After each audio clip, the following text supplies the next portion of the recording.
Want to try it again? What do we got? 1 second, 1 second.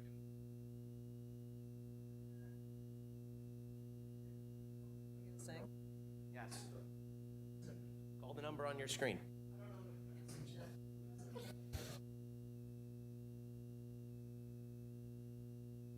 No, absolutely not. Test 1 2. Test 1 2. You still clipping?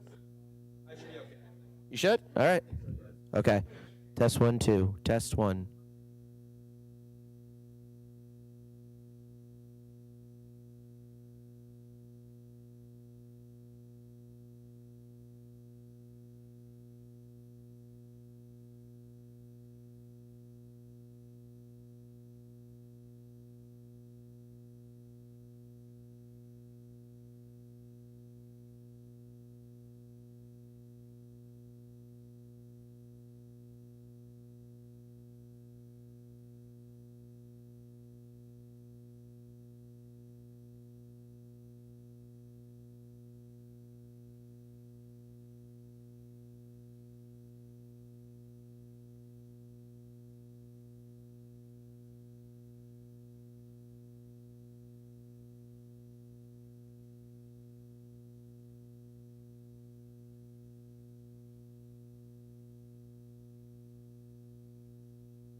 And they're so smart. Yeah, they really are.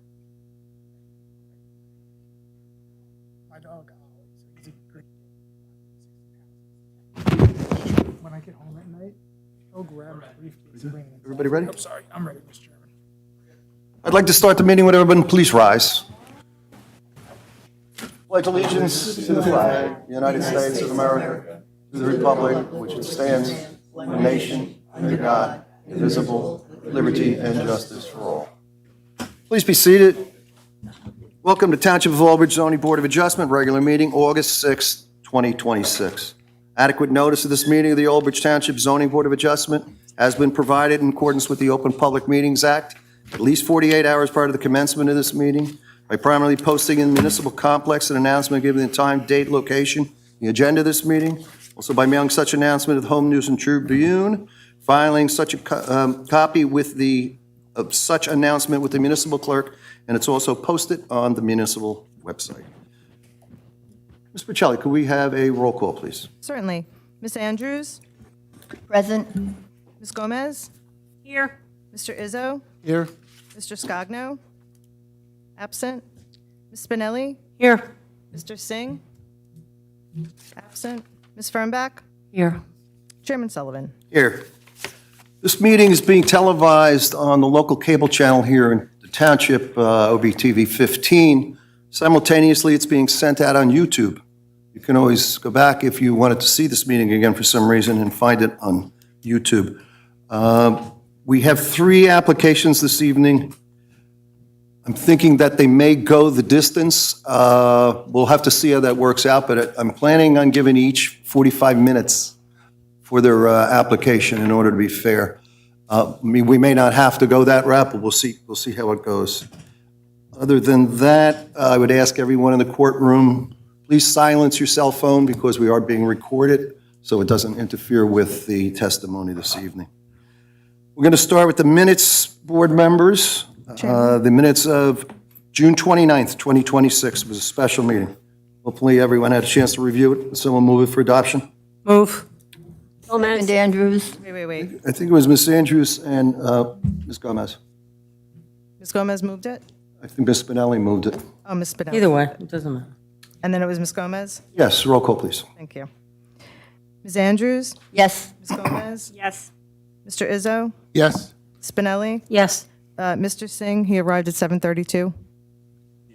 Ms. Fernbach? Yes. Chairman Sullivan? Yes. Board members, the same applies to the minutes of July 16th, 2026. Someone move for adoption, please. Izzo? Is there a second? Andrews, second. Mrs. Andrews, seconds. Roll call. Ms. Andrews? Yes. Ms. Gomez? Yes. Mr. Izzo? Yes. Ms. Spinelli? Yes. Mr. Singh? Yes. Ms. Fernbach? Yes. Chairman Sullivan? Yes, that takes care of the minutes. Gentlemen, if you're looking at me, the gentleman seated to your left, my right, is the counsel to the board, Pat Varga Esquire. We're going to go to him next on resolutions. We're going to read them in one at a time. 15-2025Z, GHS Properties Management. There was a C&D variance. Mr. Varga. Thank you, Mr. Chairman, members of the board. This is a resolution approving use variance as well as floor area ratio use variance, bulk variance, and site plan approval. This application involved an application to convert the existing commercial office use to a single-family residential use together with a vertical addition and related improvements. Board members, you've heard the resolution, so we'll move for adoption, please. Andrews, move it. Second. Moved in second by Ms. Spinelli. Roll call, please. Ms. Andrews? Yes. Ms. Gomez? I have to abstain. Mr. Izzo? Yes. Ms. Spinelli? Yes. Mr. Singh? Yes. Ms. Fernbach? Yes. Chairman Sullivan? Yes. 11-2026, Arthur Lessler, a C variance. Thank you, Mr. Chairman, members of the board. This resolution approves a bulk variance approval for the property known and designated as Block 13,001, Lot 50, AKA 5 Lean Court. This application involved the construction of an open-air portico. Board members, you've heard the reading of it. Someone move it, please. Izzo? Is there a second? Andrews, second. Moved in second. Roll call, please. Ms. Andrews? Yes. Ms. Gomez? Yes. Mr. Izzo? Yes. Ms. Spinelli? Yes. Mr. Singh? Yes. Ms. Fernbach? Yes. Chairman Sullivan? Yes. 23-2025Z, that's BJ's Wholesale C&D variance. Mr. Varga. Thank you, Mr. Chairman, members of the board. This is an application granting preliminary final major site plan with use and bulk variance relief in order to add additional external fuel dispensers with a kiosk and lighted canopies. Board members, you heard the resolution. Someone move it, please. Izzo? Is there a second? Andrews, second. Moved in second. Roll call, please. Ms. Andrews? Yes. Ms. Gomez? Yes. Mr. Izzo? Yes. Spinelli? Yes. Mr. Singh? Yes. Ms. Fernbach? Yes. Chairman Sullivan? Yes. 55-2025Z, Shadhari Property Group LLC, C&D variance. Thank you, Mr. Chairman, members of the board. This resolution approves an application for a preliminary and final major site plan with use and bulk variance relief for property known and designated as Block 15,000, Lot 2. This application involved a request to convert the upstairs unit of a medical office into a residential unit. Board members, someone move it, please. Izzo? Is there a second?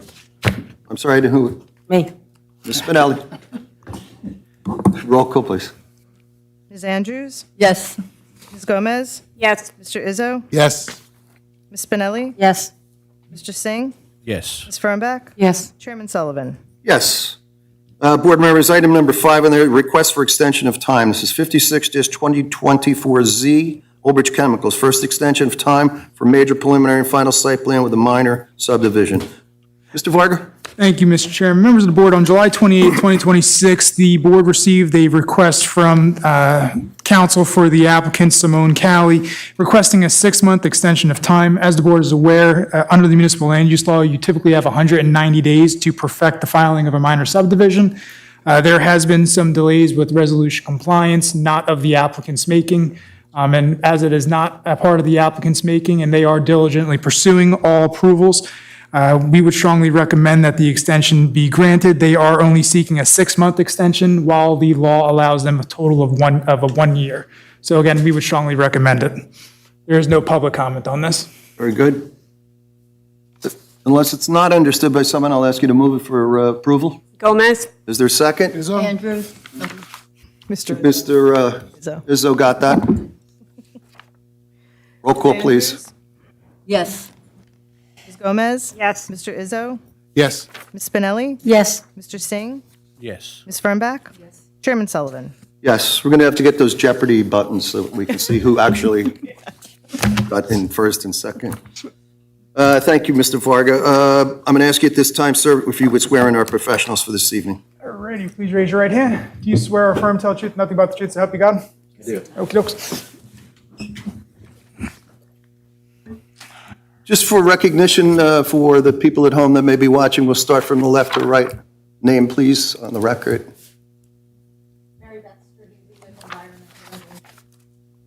Paul Desi with Environmental Resolutions, professional engineer and professional operations transportation engineer. Veena Savan, Township Planner. Thank you very much. We're going to move to our first application of the evening. This is 31-2025Z. It's Havesh Patel. This is R7 zone, block 2000.23, lot 4. Physical location is Columbus Avenue and Cliffwood Beach section of the township. The seeking C and D variance. The applicant proposes to construct a new single-family home. Is it, if I say this right, sir, I hope, Mavincurve? Mavincurve. Yes. Vinay Mavincurve Esquire representing. Sir? Good evening, how are you? Chairperson, members of the board. My office represents the applicant. Oh, sorry about that. Oh, much better. Good evening. Yeah, my office represents the applicant Bhavesh Patel in this matter.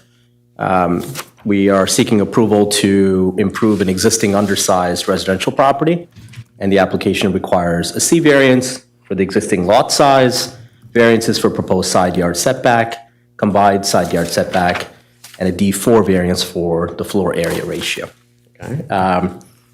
I do have testimony that I'm going to present through our professionals, and we'll start with our engineer, who's seated to my right. All right, sir, please raise your right hand. Do you swear or affirm to tell the truth, nothing but the truth, so help you God? Yes. Please state your name and spell your last for the record. Hi, good evening. It's Mark with a C, Lieber, L-E-B-E-R. I'm so sorry, I actually didn't hear your last name. Can you say that one more time? Yep, Lieber, L-E-B-E-R. Got it. Yep. Back to you, Counselor. Okay, Mark, can you please tell us what your profession is and give us a description of your education and background? Hi, good evening. I graduated with a Bachelor of Science degree in Civil Engineering from Drexel University. I have a graduate degree. It's an MBA from Rutgers Graduate School and was licensed in 2003 as a professional engineer. I've been before this board numerous times, and my Yeah, qualifications... Mr. Lieber, thank you for putting that on the record. We know you've appeared in front of, I think, all the seated members here, and you've appeared here for many years. Just for those watching at home, we appreciate that. We certainly accept his credentials and his expertise. I appreciate that, Chairperson. Thank you. All right, Mr. Lieber, can you tell us and orient the board to the subject property? Sure. This is block 2000.23. It's lot 4. It's situated along Columbus Avenue, and the nearest cross street is Gordon Street. To the left of this property, there's a park, which is publicly owned, and the surrounding area is primarily single-family residences, with the exception of a non-residential use at the end of Columbus Avenue, which extends back. There's some railroad tracks out there. It's a rather large tract of land, but that is a non-residential use at the end of the block. The property is 40 by 100 in your R7 zone. If you're familiar with that zone, it requires a minimum area of 7,500 square feet and a minimum width of 70 feet. We have 40 feet in width and 100 feet in depth, so we are undersized for our R7 zone. I did take some pictures of the property. I believe they were taken in April, and if you look, the picture on We'll the just mark left. this as Exhibit A1.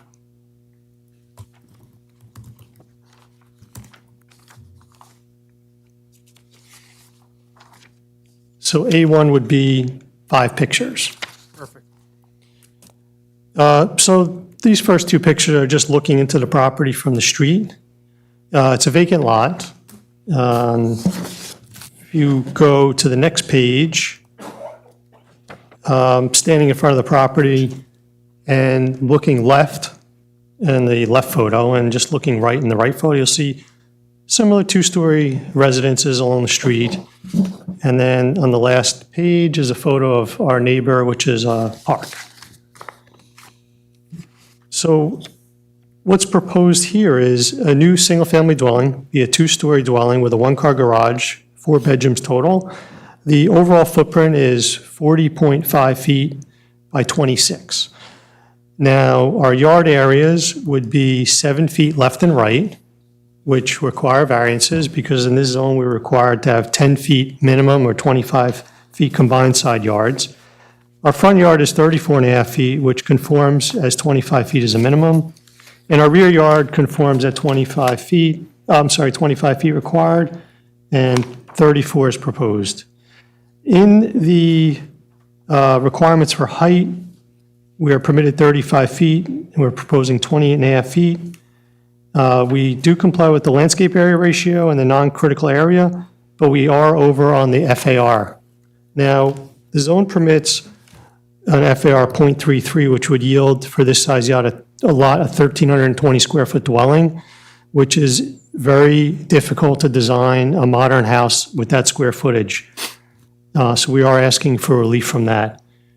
Now, I do want to discuss the ordinance in town, which covers existing nonconformities.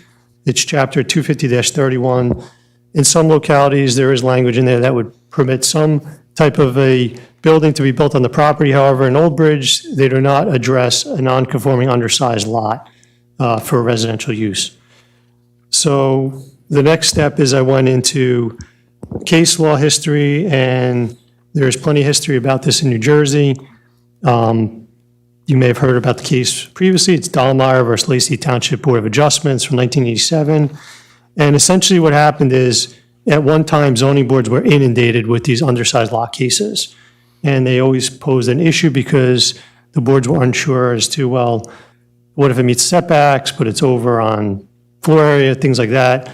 What do we do? So the court offered some guidance in the case that states that we have to demonstrate that we're not creating any detriments to the surrounding area by constructing this house as a permitted use. We also have to demonstrate that we tried to bring the lot into conformity, either through acquiring additional land or offering this property for sale, which we do have evidence of that as well tonight. We are required to submit drawings, construction drawings showing the proposed house with its dimensions and elevations and things of that nature. And then to demonstrate that we're not violating any traditional zoning purposes such as air, light, and open space. So I could tell you when you look at this property, we're dealing with what I would say is almost like a missing tooth on the street. It looks like this lot should have always had a house on it, but for whatever reason does not. We're not creating any detriments. There are no areas of environmentally sensitive features. There's no wetlands, there's no stream corridors. We're not clear cutting the property. We're not introducing a nuisance to the neighborhood. This is not a significant traffic generator. It's really just a single family home.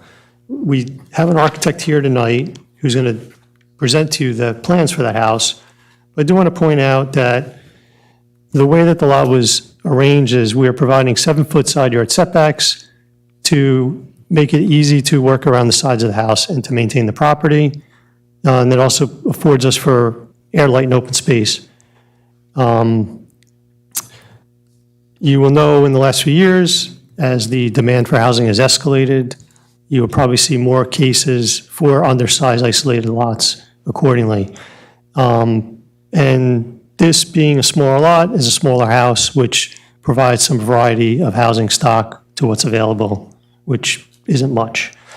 Another purpose of zoning, which you frequently hear, is to provide these types of uses in areas that are appropriate. I don't think that's really a concern because the property is zoned for a single-family dwelling, and that's exactly what's proposed. I did also have the benefit of reviewing the April 1st report to the board prepared by Ms. Sawant.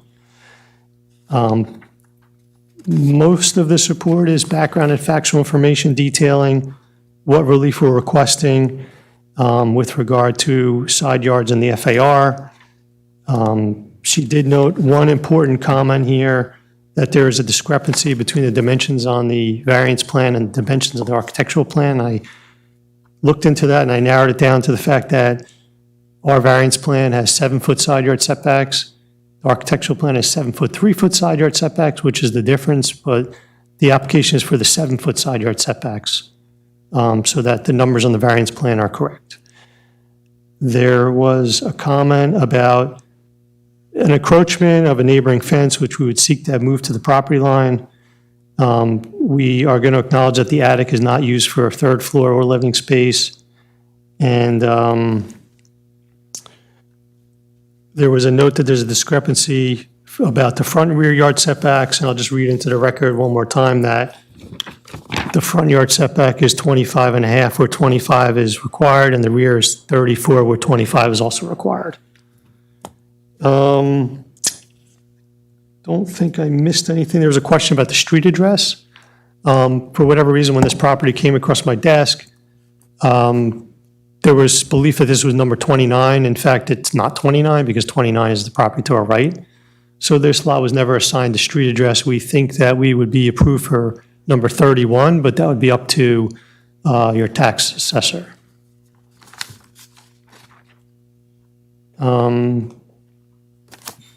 I don't have anything else at this time. If you have any questions, be happy to answer. Counselor, you have anything for the witness? Just a couple of questions. Sure, go ahead. So the applicant didn't create this undersized lot, right? He purchased it the way it was. Am I right? You're right. And to your knowledge, would you happen to know how long this lot has existed in its present configuration? I am not sure how long it's been like that. That's all I have. Mr. Desi? I do not have any comments at this time. Mr. Want, anything for the? Yes, I do. Go ahead. So, Mr. Lieber, I'm looking at the architectural plans, right? There is an overhang on the second floor. So the footprint of the building is larger on the second floor than the first floor. So going back to your variance plan, actually the side yard setback is not 7 feet. It is going to be 5 feet with the second floor, because the way our ordinance defines yard space is an open space on the same lot with principal building unoccupied and unobstructed by buildings from the ground to the sky. So your side yard setback is 5 feet on either sides. Right. In other words, what she's saying, and if you bring up the elevation view of the front of the house, the width of the second floor is 30 feet, which is wider than the first floor. There, you can see it on the top left. So what she's describing is that if you measure your setback to the overhang on the second floor, then it would be a 5-foot yard setback on either left and right side. And then on the first floor, that setback would be 7 feet. I had dimensioned both on my plan, but in my table, I have the worst case variance, which was 5 feet each side. So based on my determination, it is 5 feet. So you're asking for 5 feet. Now, are you testifying as a planner too? Okay. Have you seen other homes in the neighborhood? Do they have similar setbacks? The majority of the lots in our neighborhood are larger than this lot. We do have a similar sized lot to our right, but that house is not centered on the property. It's favoring the right side, so they have like a 13-foot side yard on the left, which would match up to our 5-foot side yard on the right. What about the house that's next to it? I'm trying to measure it in your maps, actually. Which lot are you looking at? 27, address 27. It's roughly 7 feet. Okay. The reason I'm asking all this is you're asking for an FAR variance as well, right? And what I notice is, yes, it's an undersized lot.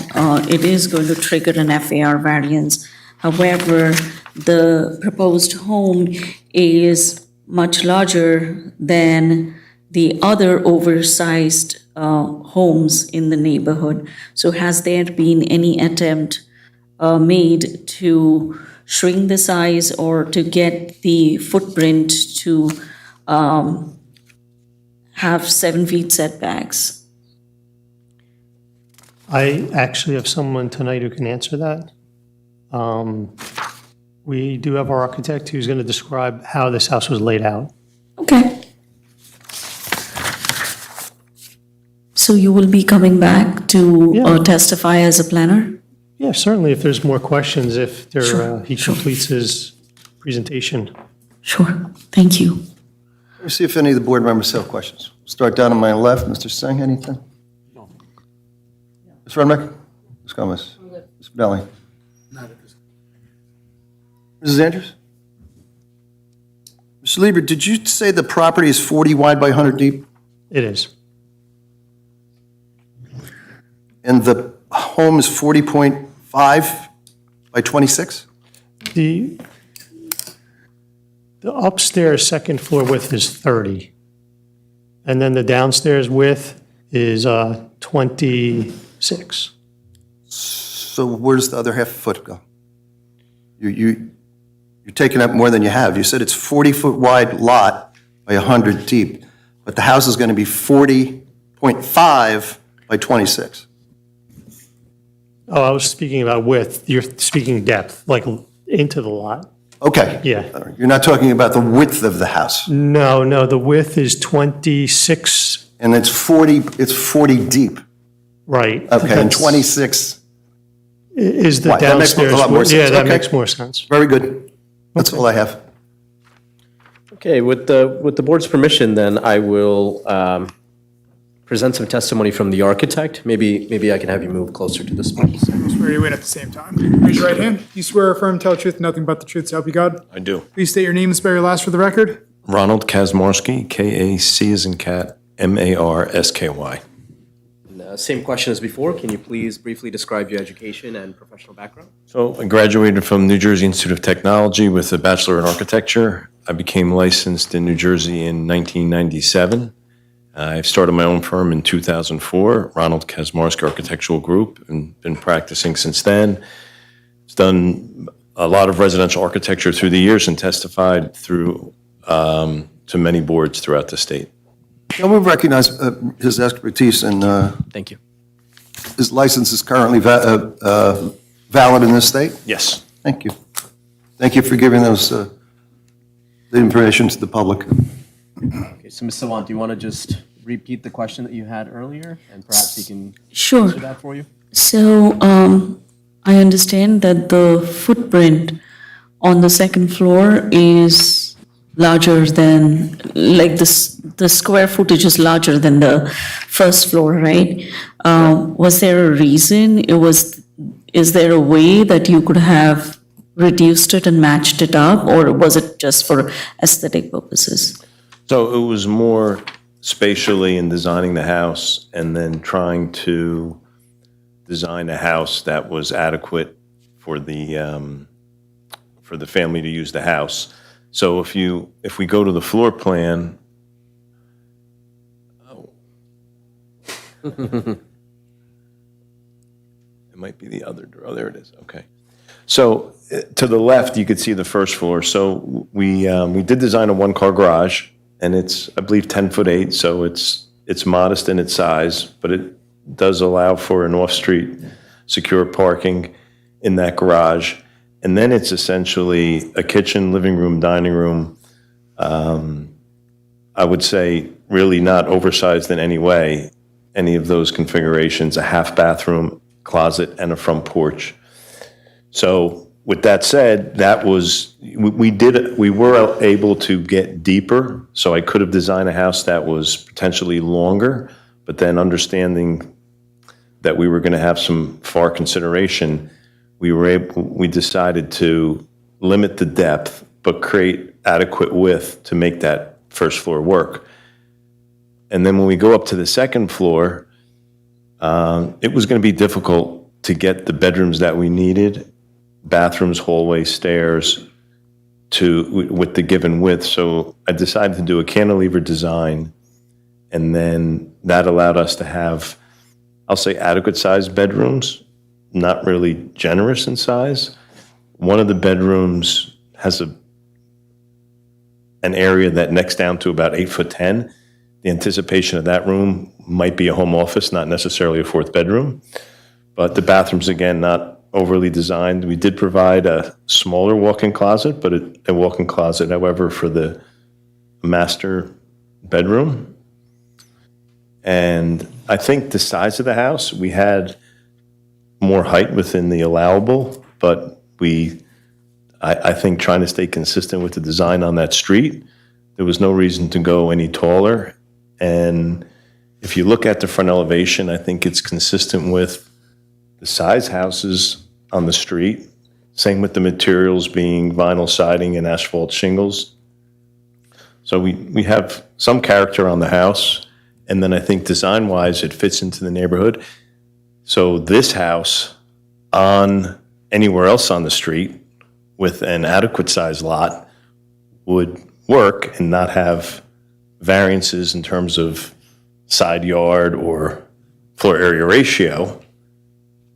But given the site restriction of this undersized lot, we have those variances to contend with. But I think the design of the house in no way did I end up having space that I think I could reduce. I try to keep it bare minimum, but yet adequate, and then yet stay consistent in the neighborhood.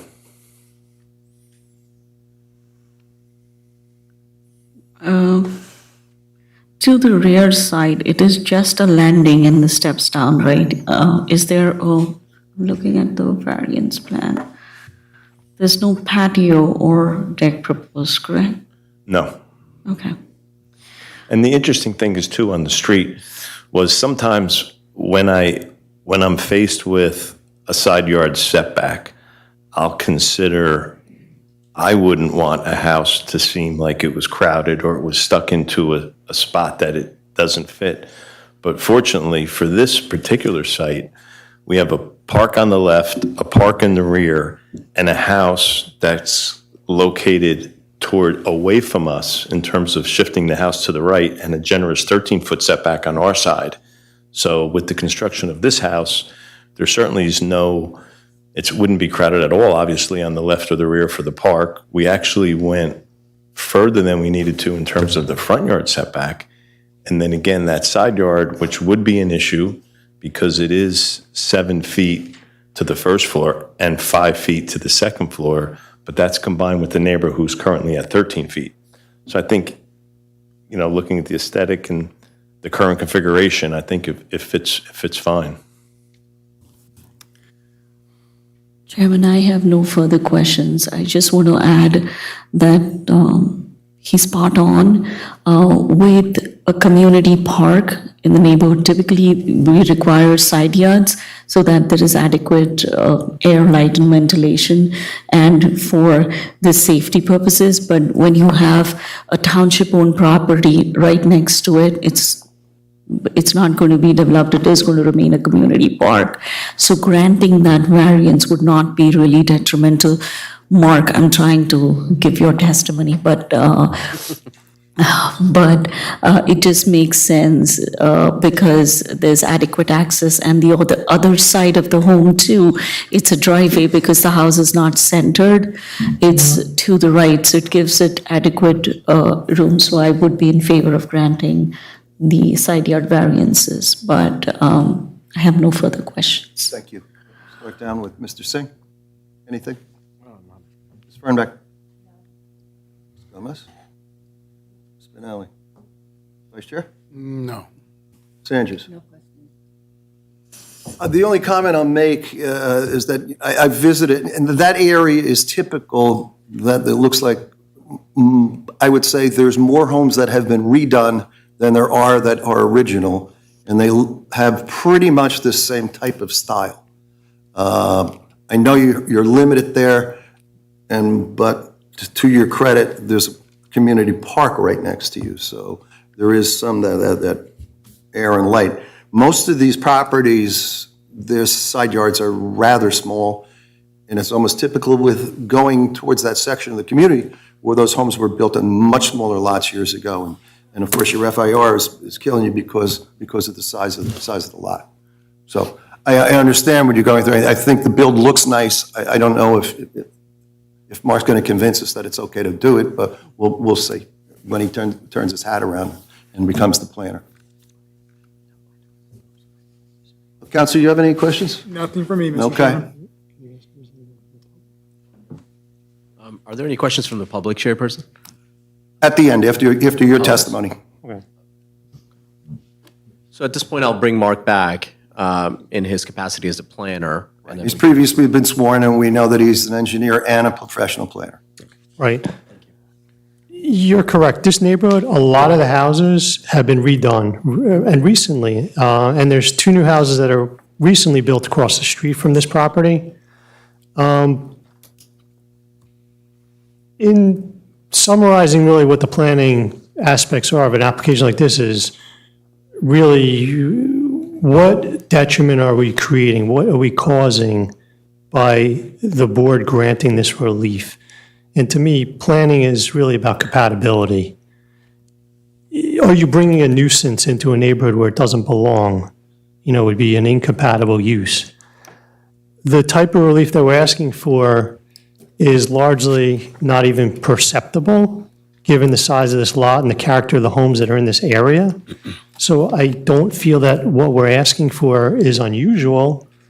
I think it's a very nice-looking house. Again, we're not impacting environmentally sensitive areas. I don't see any public detriment. Someone's going to get a new neighbor. I don't think that's a detriment either. As well as this is a permitted use. And if you look at the way that these houses are situated in this neighborhood, I think this is rather consistent with what's there presently. So what?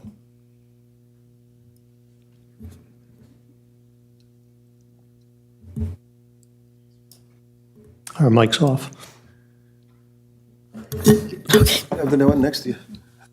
No, it's okay. No, I have no further questions.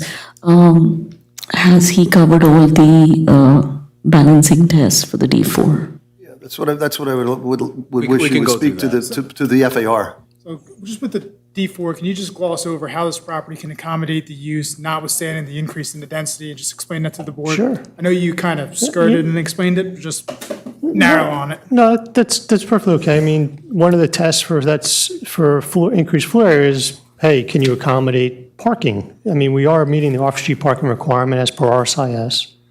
We still have, adequate front and rear yard areas for supposing a family were to move into this house and want to use the rear yard for recreation.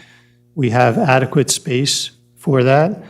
And the truth of the matter is that the 4th bedroom is really just offering them flexibility. Whether that 4th bedroom becomes a small home office or an actual bedroom, this is a modern house. So we're not asking for 2 residential units on one undersized lot. So that would be certainly not be able to pass that enhanced burden of proof. But again, as a permitted single-family home, I don't particularly feel that there's any detriment. And you've seen the neighborhood, correct, sir? I have. And would you say it fits in probably with the majority of the homes on that? Even the architectural style. 2 houses down from you at number, that's 29, 27, A White House? 2 down, the FAR is right? 0.445, right? You're talking about to the right? Yeah. That's like a 2-story White House. That's an older house. I probably have a picture of it, but Well, that's okay. I'm more worried that it fits in with the neighborhood and that it can support that.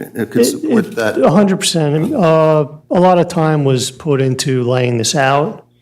This is not a prototype that was just pulled off the shelf. It was specifically designed for this lot. It's not going to change the makeup of the neighborhood. It will not. In fact, it gets rid of an open eyesore, as you suggested earlier, correct? I said, this looks like a missing tooth on the block, but in reality, it seems like there should always be a house here. There wouldn't be anything else that could go there. No. No. Any final questions? You have, Mr. Lieber, you're done with your testimony, right? Yeah, unless there's public. Questions? or- Jim? Any final questions for Mr. Lieber? He testified, both others a planner and an engineer. Feel free to ask anything you want. And the architect is also present. For the architect, I hate to say this, is there any way it can be downsized? Downsized. So this, given the restraints that we had and the challenges we had with coverages and setbacks, This is the smaller version of the different iterations that we had, and our compromise was in depth, is really trying to put together a master bedroom that had a little bit of size to it, and then all the proper things I think that would be necessary, in no way generous, but necessary for a house that, one, fits in the neighborhood, and two, would accommodate a family in a 3-bedroom with an office or a 4-bedroom house, 1-car garage, really no extra space. And I got to the width to where I thought it just wasn't going to be tight. If I went less on the width and more on the length, I don't know so much that the length was going to help us as much as the width was going to hurt us. So this design represents my best effort to make it as narrow as I could make it and not feel like it was just too tight. My other question is 3 or 4 bedroom house, more than likely 2 cars. The garage for one. Right, so There's garage not and- going to be front street parking. It's So driveway for a second. back, like, Yeah, so it would, right, the parking accommodations would be 2 cars, but stacked. It's one of those situations where, yeah, if the car in the garage has to leave, the other one has to let them out. So it would work for 2 cars, but not operating independently. Ms. Gomez? Mrs. Spinelli? Mr. Rizzo? Picture of the house is pretty good. Windows, door, everything Thank you. lines up nice. I'm Thank you. okay. Good. Mrs. Andrews? None? Counselor, none? Anybody from the professional end No, before I go to the public? I just wanted to ask Mr. Lieber, in support of your planning testimony, does it substantially impair the intent of the master plan or the zone plan? No, the plan permits residential uses in this area, so we're consistent. I have no further questions.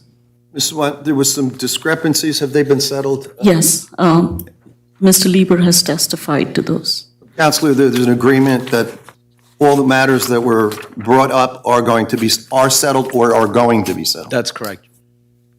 They are settled. Okay. If something comes up, it's going to be settled, is what That's I'm correct. saying. If That's there's a correct. Any discrepancy- additional comments would be Right. settled. That's right. You have any problem with me going to the public portion at this time? Mr. Lieber, you want to, anything else? I'm going to come back to you, so you'll final word. No, I don't have any problem with going to the public. Okay. This is matter 31-2025Z, the physical location's Columbus Avenue, for direction of a new home. Anyone here in this courtroom wish to be heard? Please raise your hand or stand. This is likely to be the only hearing on this matter, so I would ask if anyone here wants, this would be the final time to speak your piece, as it were.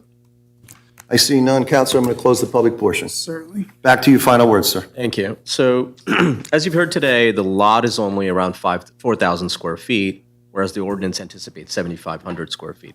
And obviously, because FAR is a mathematical ratio, a home of ordinary size appears disproportionately large simply because of the denominator. Right? And so, the FAR variance is largely a function of the historic lot size. The property, as you've heard, is a pre-existing lot. The applicant did not create this lot. The hardship, unfortunately, is inherent to the parcel, and as far as we know, it's existed for some time. So the board is not being asked to reward self-created hardship, but to permit a reasonable improvement of what is a vacant lot. And so you've heard that the application promotes the general welfare, it provides sufficient space, light, and air, and it encourages appropriate use of the land. It also improves the housing stock, and hopefully, as you've heard from the architect, promotes the visual harmony in the neighborhood. The zone plan you've heard is not undermined. Rather, we are recognizing the unique circumstances that we're facing here, and the relief is very site-specific. As such, there's little to no public detriment. You've heard testimony, extensive testimony about that. And you've also heard about parking and the reasonable setbacks that we're trying to maintain. So as such, we believe we've met our burden with respect to all of the variances requested today, and we humbly request that the board approve our application. All right, Thank you. Thank you, Counselor. And Counselor, we're going to make this, it's all in one vote, correct? So we are D4 and the bulks. Correct, Mr. Chairman. Okay, and the bulks can all be satisfied, correct, Ms. Sawant? There are. We've discussed the side yard, so we've, Counselor, they can all be satisfied, One cited correct? in my, Sorry? Yes. The bulks can all be satisfied, Yes, correct? that's correct. Right. it's You've heard just the sufficient side yard and the information. combined side yard. Right, thank you very much. accepting. All right, board members, it'd be one vote for the CN, it's the D4, along with the associated bulk variances. Someone in favor of moving this for approval? Izzo. Is there a second? Second. Is that Ms. Spinelli? Yes. Roll call, please, as to C and D.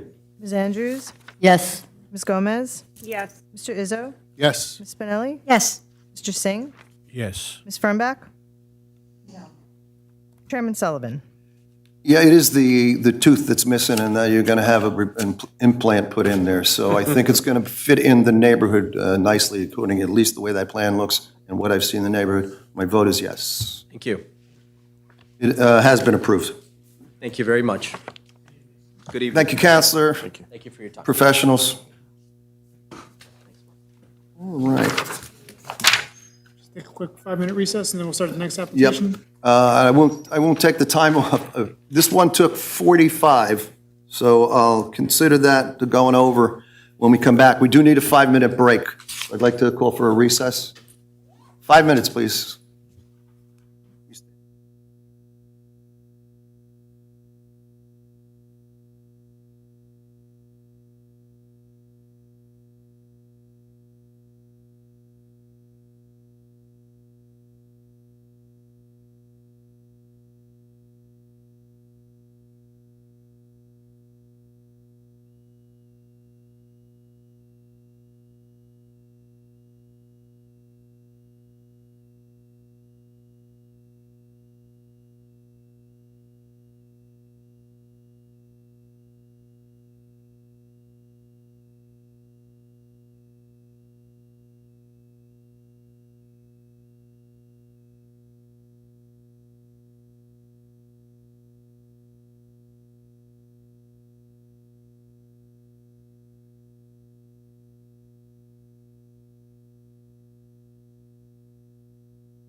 From recess, like a roll call, please, Ms. Burchelli? Certainly.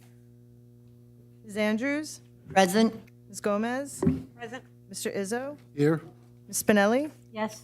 Mr. Singh? Here. Ms. Fernbach? Here. Chairman Sullivan? Here.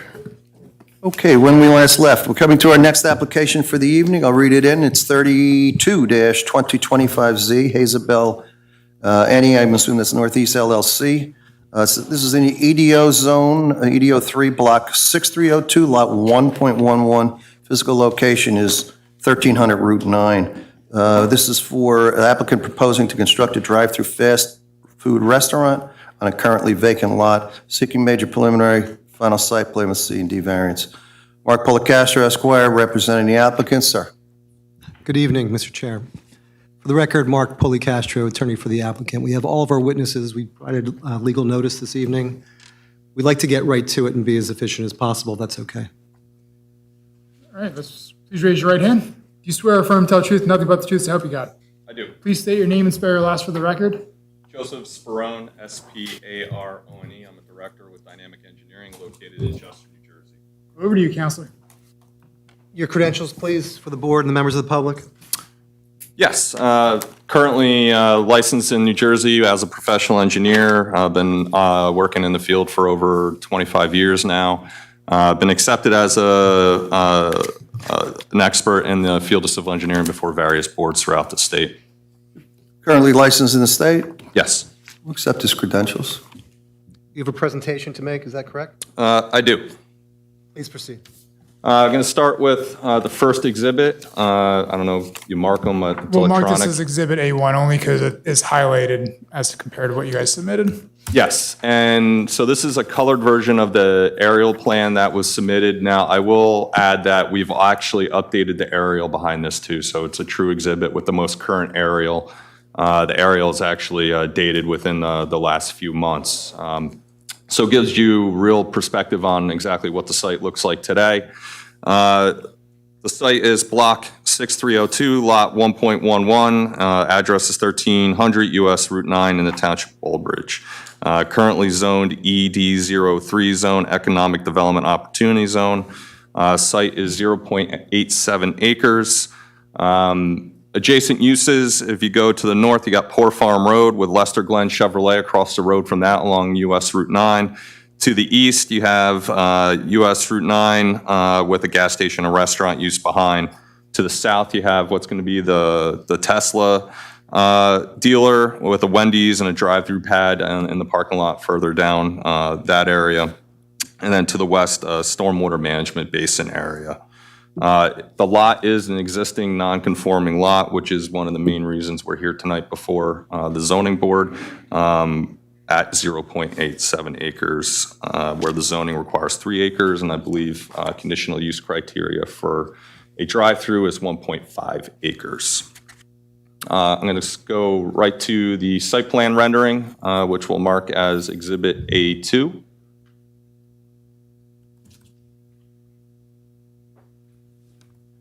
You mentioned this is an existing undersized lot. I noticed that it's lot 1.11. Was this a product of a prior subdivision?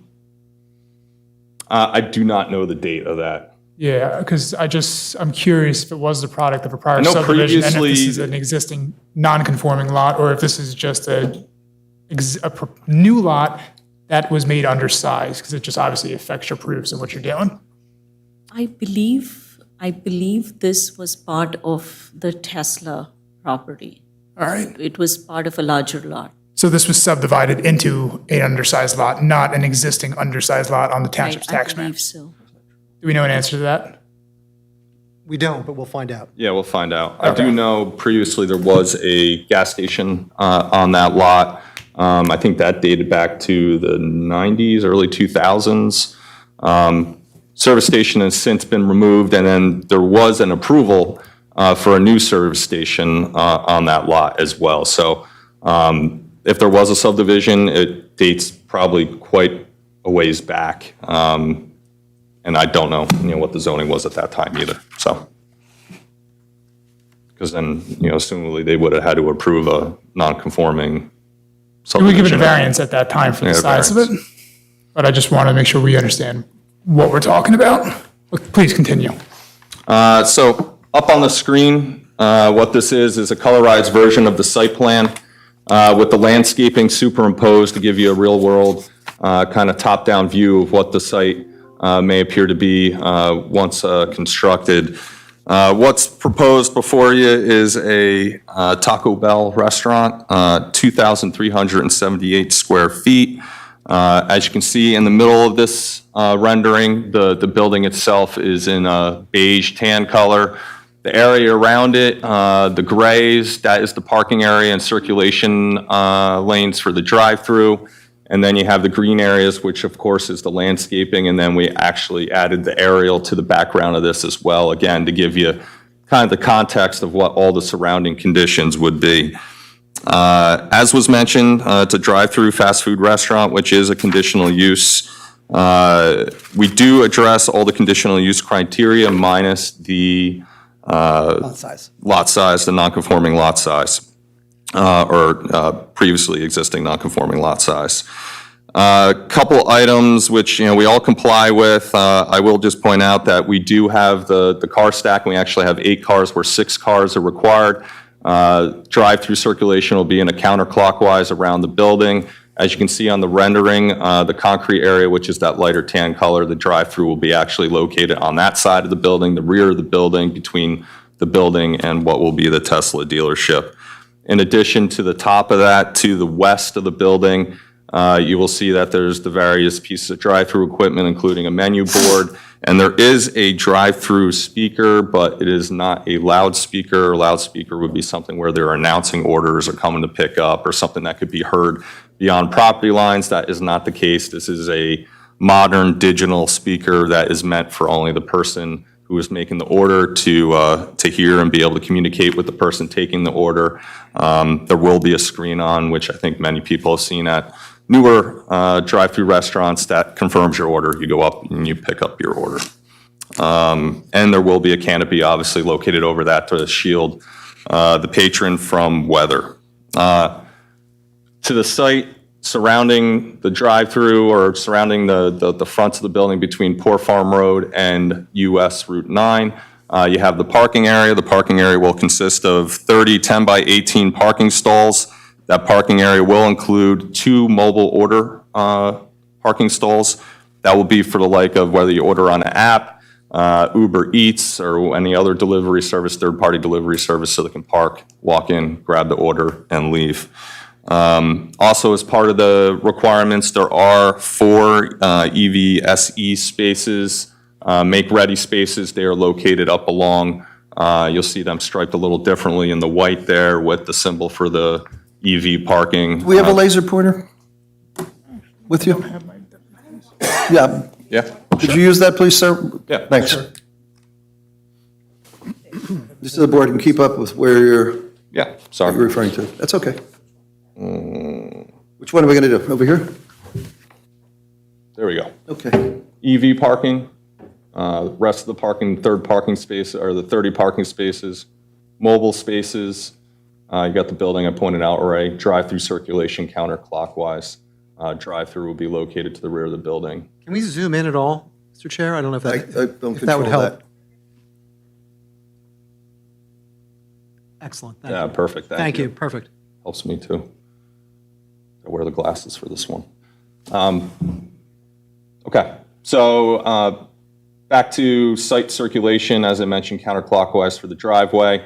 There will be 2 main access points for the site. You're going to have a full movement driveway off of Poor Farm Road, and then you'll have a right-in, right-out along US Route 9. Things to note here, if you've been to the site, you'll see there's actually 2 driveways on US Route 9 under the old gas station that was there, and then a driveway that's much closer to Poor Farm Road. As you can see, we pushed the access to Poor Farm Road farther back from US Route 9, almost to the rear property line.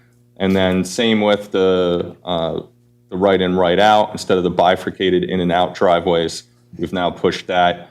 That would be to the south, and combined it. So you actually got less access points onto the roadways themselves and in much better locations. While I'm on the building and site layout, as was noted in the comment letters, there are some variances that have been requested for building setback.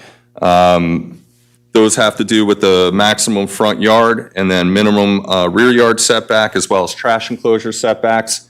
I'll combine all those as I describe the reasons for those. Reason being was, one of the conditional use criteria is the drive-through shouldn't be on the front facade. This is a corner lot, front facade, front facade. Really, the place that makes the most sense for the drive-through is on the rear of the building, shielding it from the rest of the roads. Pushing that building further back so you can get the parking in between the building and the lot lines with the drive-through circulation to the rear. Other part of it was enabled to get not only the 6 spaces, stacking spaces that were required, but 8 spaces. It just made sense for the balance of the lot to push the building to the south and more to the west. That results in that rear yard setback and then not meeting the minimum front yard setback. Left with that, trash enclosure in the top left of the plan. That is the southwest corner. Again, to the rear corner makes the most sense from a circulation and also from an operation standpoint where it's closer to the building and the service doors, as well as it's shielded from, again, Poor Farm Road and US Route 9 by the building itself. That leads to the setback variance request for the trash enclosure. Trash enclosure will have masonry walls, which will match the building. And again, full enclosure, gated enclosure, so shielded furthest away from the roadways, closer to the adjoining closer property. The location just makes practical sense. Parking, as was mentioned, we're requesting the variance for that based on the parking requirement for the township. There would have been a total of 80 spaces that would have been required. In this case, we are providing the 30 spaces. We do have our traffic expert who can provide testimony on this later, but that does meet ITE demands as well as the operational demands of a typical fast food restaurant and other Taco Bells. 30 spaces is about the right number. So we're requesting the variance for the parking. And then on loading, there is technically a variance requested for loading as there is not a designated loading space. Couple things that had to do with the landscape area, trying to preserve landscape area, not increase asphalt area, already being a non-conforming lot. There's a variance that is being requested for the minimum landscape area where 0.40 is required and 0.29 is provided.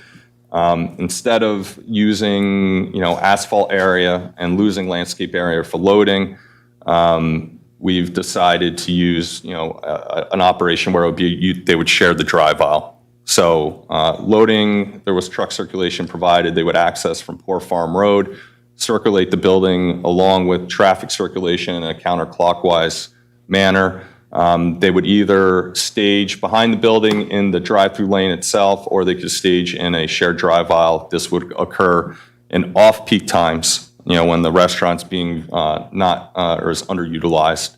But while staff is still there, obviously the load happens twice a week for about 30 minutes. So instead of for what equates to an hour a week of a truck and the loading space that would have to be dedicated to that, we're requesting the variance so that they can use the shared drive aisles for loading during off-peak times, thus preserving more landscaping area on the site.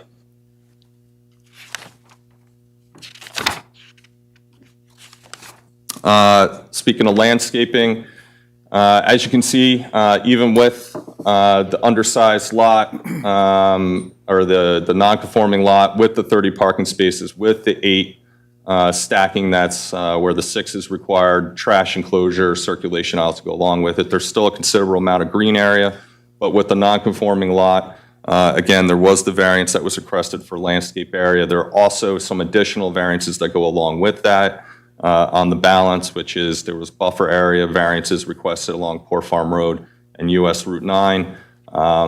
Again, there's some areas where we encroach, but there are other areas, which I'll point out, where there's still a considerable amount of landscaping where, you got it right up on the corner of Poor Farm, US Route 9. Another considerable landscaping area, 10 foot along Poor Farm Road, A little bit less in between the use and the commercial use, but again, two adjoining commercial uses, no real reason to buffer in between the two. And then there is a variance or waiver requested for the 10-foot landscape strip from parking to a property along the rear.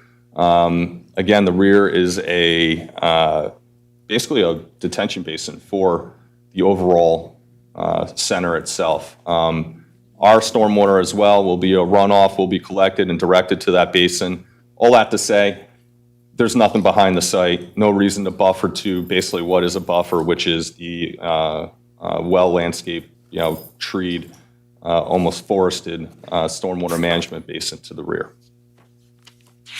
As part of that landscaping, there will be 34 trees, 147 shrubs, 180 ground covers, and 388 miscellaneous grasses. Utilities and drainage, as I was talking about drainage will be handled where be collected by on-site stormwater inlets. They will convey stormwater either to, there's two water quality units, one up here, one over here, Filtera units that will provide the required water quality for runoff from vehicular paved surfaces. Stormwater will then be conveyed to two underground basins, one in the front, one in the rear, where water quality storm will be infiltrated into the subsoils, and then larger storms will be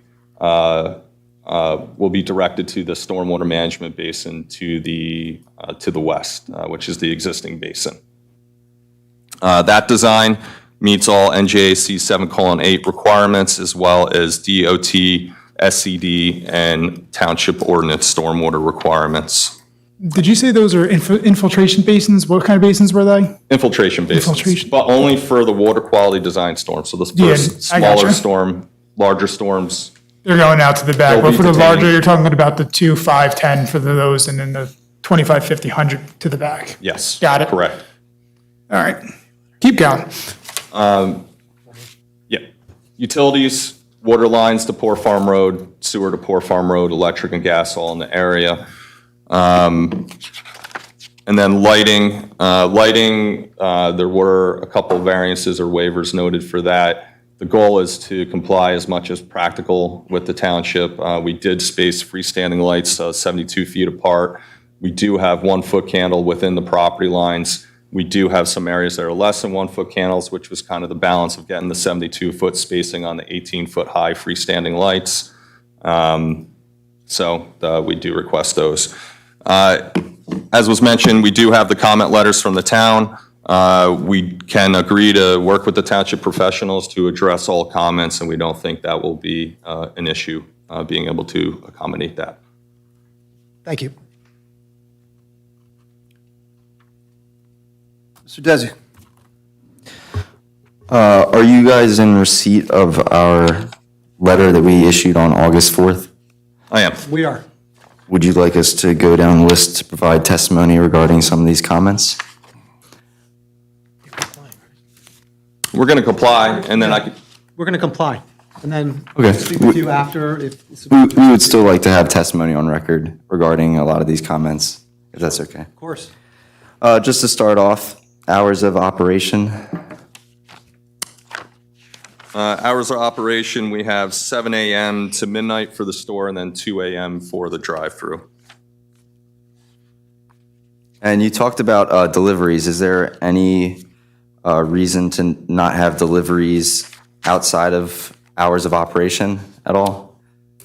The main reason is the store being open and having employees and staff available to take the product off the truck, put it in its proper place. So it makes sense for it to be for off-peak. Okay. Do you have a number of employees per shift? Per shift, 5.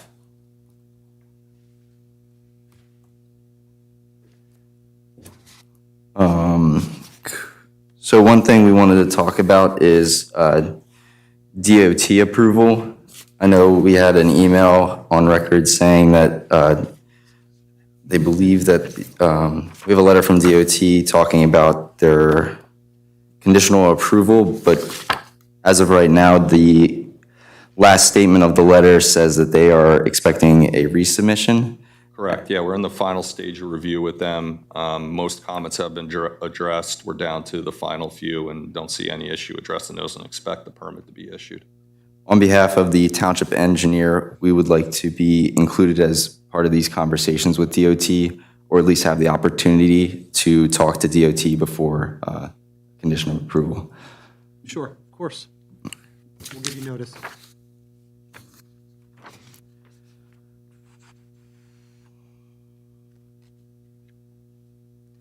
There is the cross-access to the Tesla dealership. Can you provide testimony regarding who's constructing it and how this integrates with their site as well?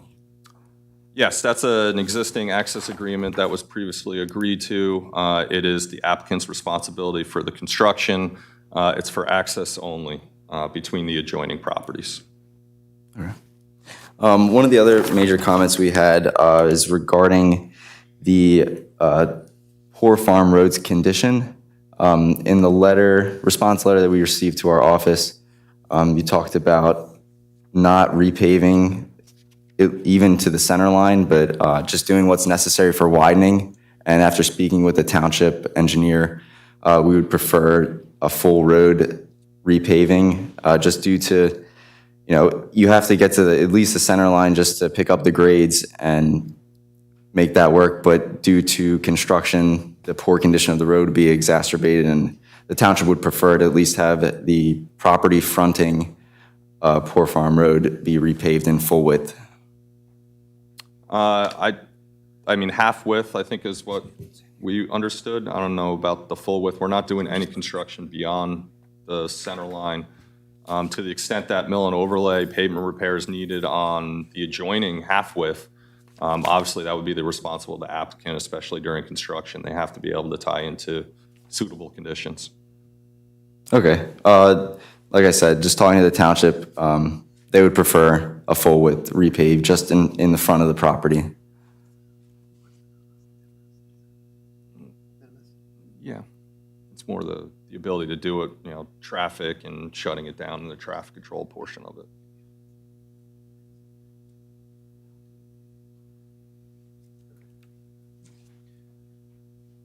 We'll go to the middle. Okay. Yeah. So you go to the middle or you go to the full road? I'm just trying Go to. to the middle. To the middle. Middle? So just your half width? Yep. Got it. Continuing on, could you provide testimony regarding the clearance bars? Since there are clearance bars set up and there may or may not be trucks coming through the site, because our understanding is that Poor Farm Road now connects to the other side past the Tesla dealership, to Perrine Road. Could you provide testimony regarding truck circulation and if the clearance bars would interfere with trucks? The trucks, there will be no truck traffic in between the properties. All our delivery, refuse, emergency vehicle circulation per the plans that were submitted will be on-site only. The clearance bars themselves are actually specifically required as part of the easement agreement, the access agreement between the properties. There's sloped curbing shown on the plans near the first parking island. Could you provide testimony regarding the reason behind slope curbing as opposed to straight vertical face curbing? Yeah, it was mainly for patrons. We just find on sometimes, especially areas like that, they tend to bump into the curbs, mark up people's tires, things like that. So we thought for the best of the patrons to do a slope curb in that area. You'll also notice there's some other areas that we striped out to give a little wider area for turning movements and just so, to prevent people nicking up their cars. What's really the purpose of that. Okay. There's also a retaining wall on the back of the site. Could you discuss some of the constructability of the retaining wall? And just based kind of on the elevation, our office believes that there should be guide rail to at least protect drivers from potentially going over that retaining wall. Fully expect the wall to be constructed on site, not utilizing the adjacent site. It would be done, it's a gravity block retaining wall. Would be done from our side of the site. As far as the guide rail, either between the guide rail or the wall itself, it'll be designed to offer that protection.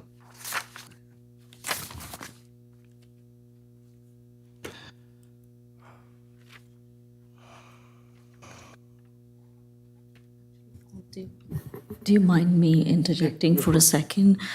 Just because you raised the question of the access bar and the connection, right? There is a master deed between Old Bridge, wait, give me 1 second. Old Bridge Properties LLC, and it actually in detail describes all of the unit owners desire to ensure that a certain access bar is installed and maintained between Unit A and the Raceway Park parcel to prohibit truck ingress and egress. So there's a lot in this, and I think you should have a copy of it, Mark. I'm sure we do, yes.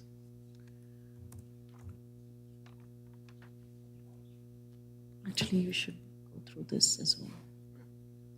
I'll provide you a copy. Go ahead.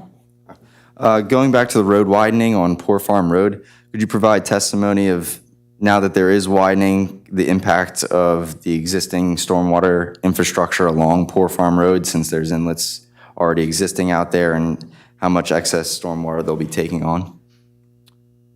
There would be, what I would consider a modest amount of, increase in storm runoff, obviously with the roadway widening of 8 feet in that area. But again, we agree to comply with the letter, work with the professionals to determine what the best way is to address that.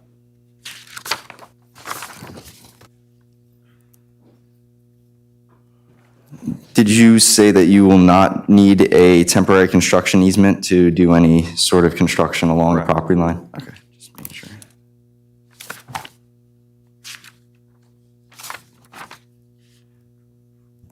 I wanted to bring up a potential internal conflict point. If you are exiting the drive-through, there's a stop bar there, and we had a comment about site triangles, and you provided site triangles for the exterior of the site. The only thing that we have a concern about is if you are stopped after the drive-through, you may not be able to see the drivers coming from the left side or the right side of the site based on this exhibit coming through at that stop bar. So we had some concerns that there could be potential conflicts of people, when you're leaving a drive-through, you're, trying to put your money away, trying to gather your food together, and there could be an internal conflict point where, somebody's not paying attention and a car drives past without being able to see past that building corner. Again, we'll work with the township professionals to address that. Typically site triangles, you don't, apply those to the internal driveways. I will say in this case, it's a pretty typical situation of a drive-through exiting around, the corner of the building with the stop bar that's located there. So that intersection is stop control. So you do have stop sign and a stop bar both ways. Yes, I understand internal site triangles don't usually apply, but because you're creating a situation where you might not be able to see, just from a patron standpoint, if I was going around that corner, I might not see a car that might just be, bypassing through to Tesla or, something of that nature. You talked a little bit about the mobile pickup parking spaces. Could you provide testimony regarding the traffic impact of those mobile spaces, kind of the turnover of it? Again, they're parking spaces, so they're going to be, they're wrapped into the overall analysis with, as far as trips generated and parking, that all goes hand in hand. I will say, with mobile order, you do typically, like Uber Eats or, whatever service it might be, they're picking up 2-3 orders at a pop. So if anything, there might be slight reduction there where instead of having 3 individuals to pick up their order or go to the restaurant, you got one person picking up all 3 or 2 or whatever it might be. Did you say you had a traffic engineer here tonight? Yes, next witness. All right, I'll ask a couple of questions to them later. Just talking about that interconnection again. So you said that that's part of an agreement just to have that connection built, and you're building as part of this application? Correct.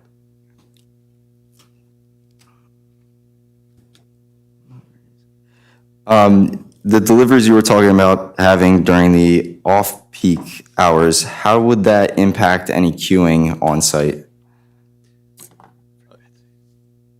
Yeah, I mean, I could defer the traffic engineer to that.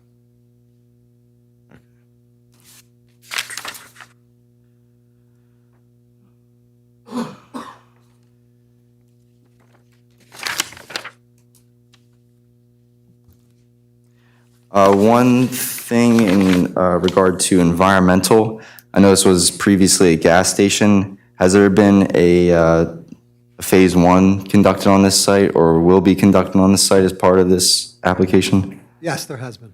There has been? Could you provide any documentation to our office? Yes, absolutely.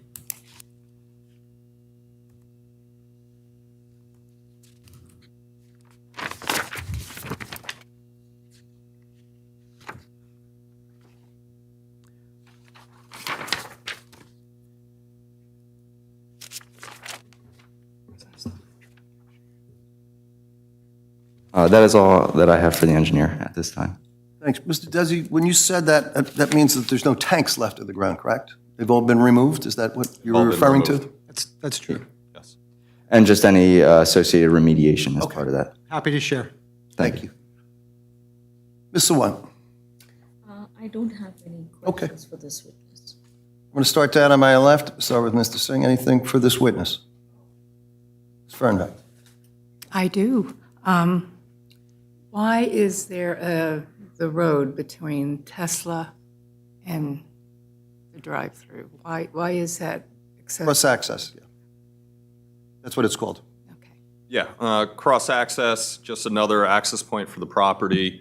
Allows people to get to the site without possibly, having to go back on a road if they happen to be at one of the other uses on the adjacent property. What I'm asking really is Tesla going to use it to exit onto Poor Farm? I mean, instead of It's going up- shared access. It's a share, okay. So, I don't know.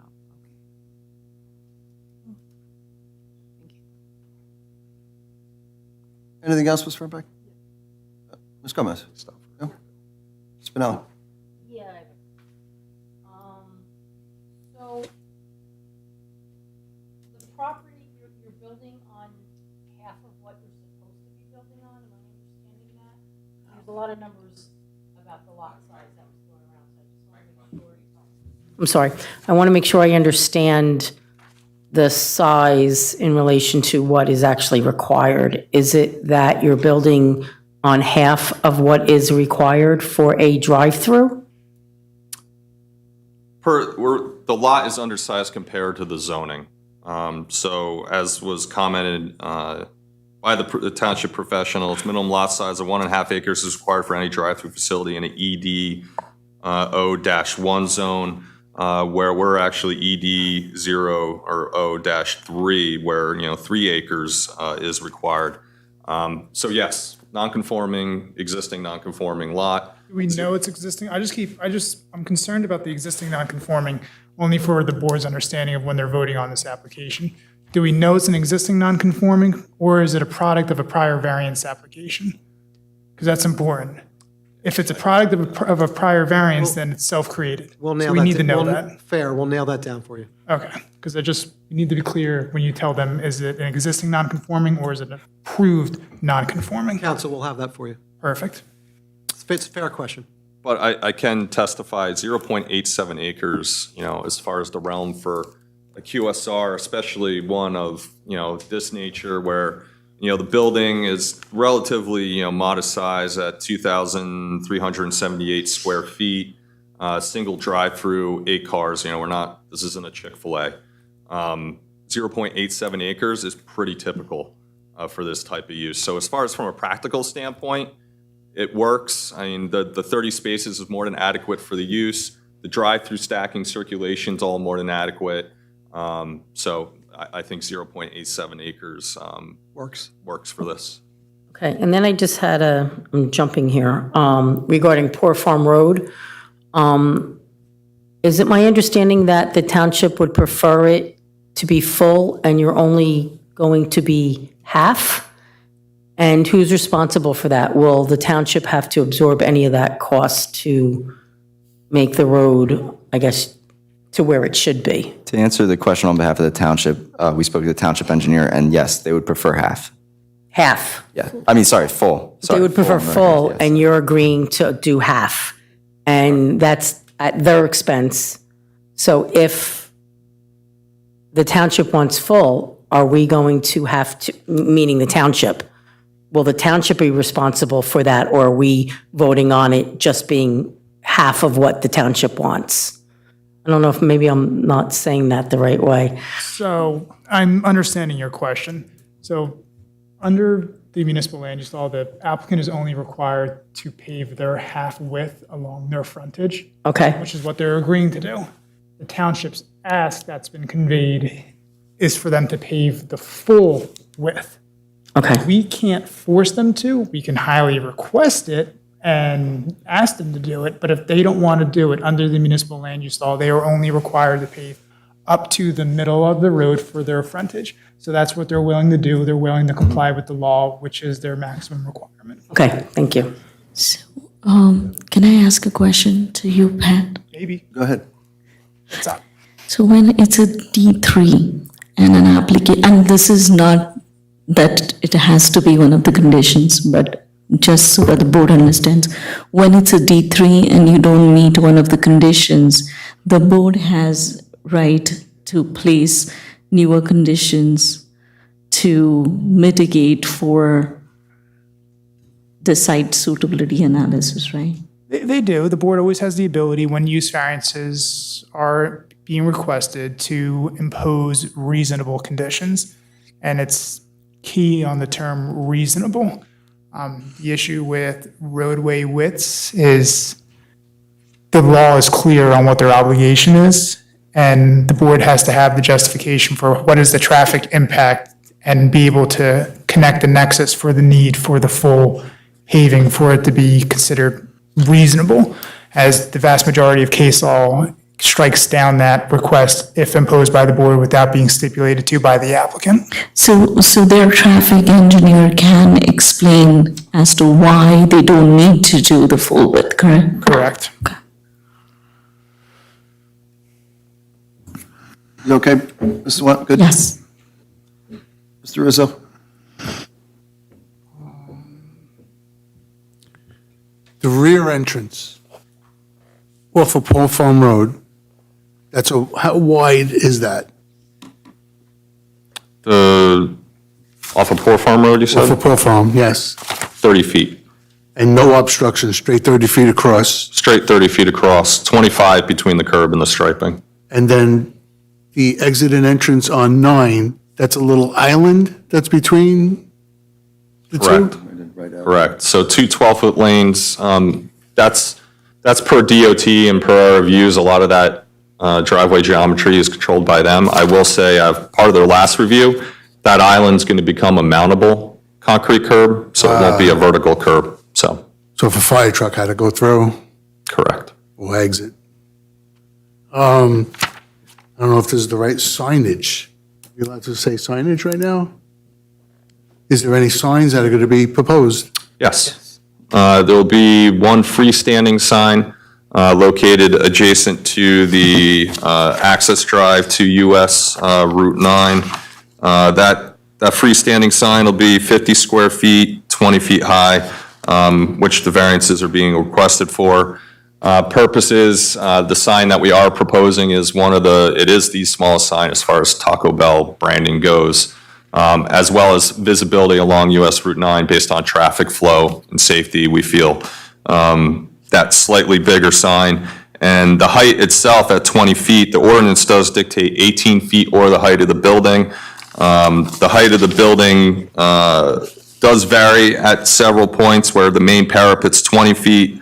At the double entry doors is 22 feet, and there's a corner architectural feature that's at 25 feet high. So the sign will still be at or less than the majority of the building, actually all of the building, but it is 2 foot higher than the 18-foot that was requested. But that does also allow the 10-foot clearance from the ground to the bottom of the sign as far as for visibility and cars coming out in traffic, and that was another, requirement.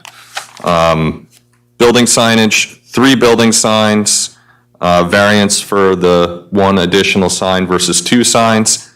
However, building signage area. We're actually much less than the total signage area, aggregate signage area that's allowed.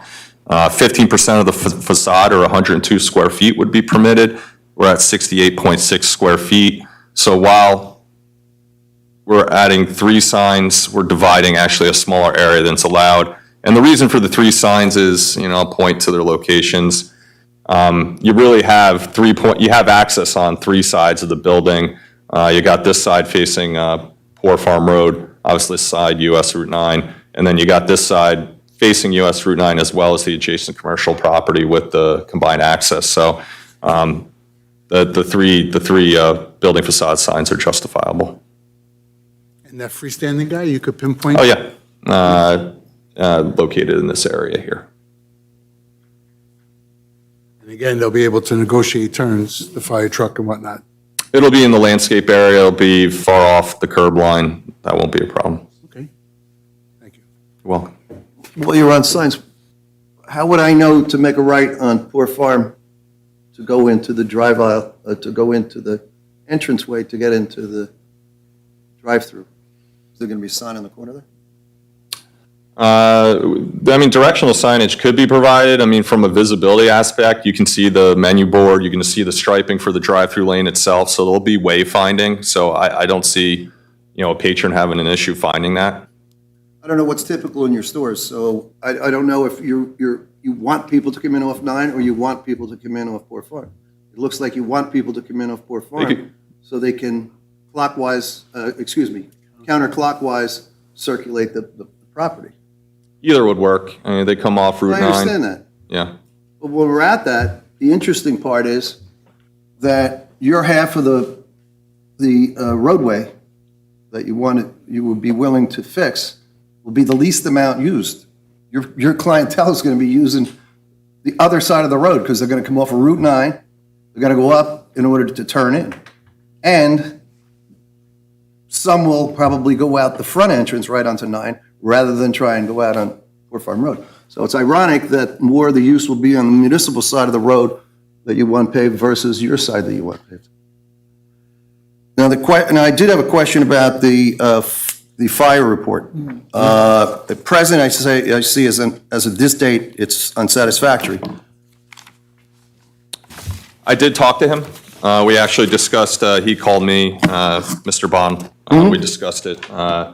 And the main concern, as I think you'll see through the letter, is that front access drive on US Route 9, and it was the fact that it didn't have the mountable curb and the ability for a truck to get in and out.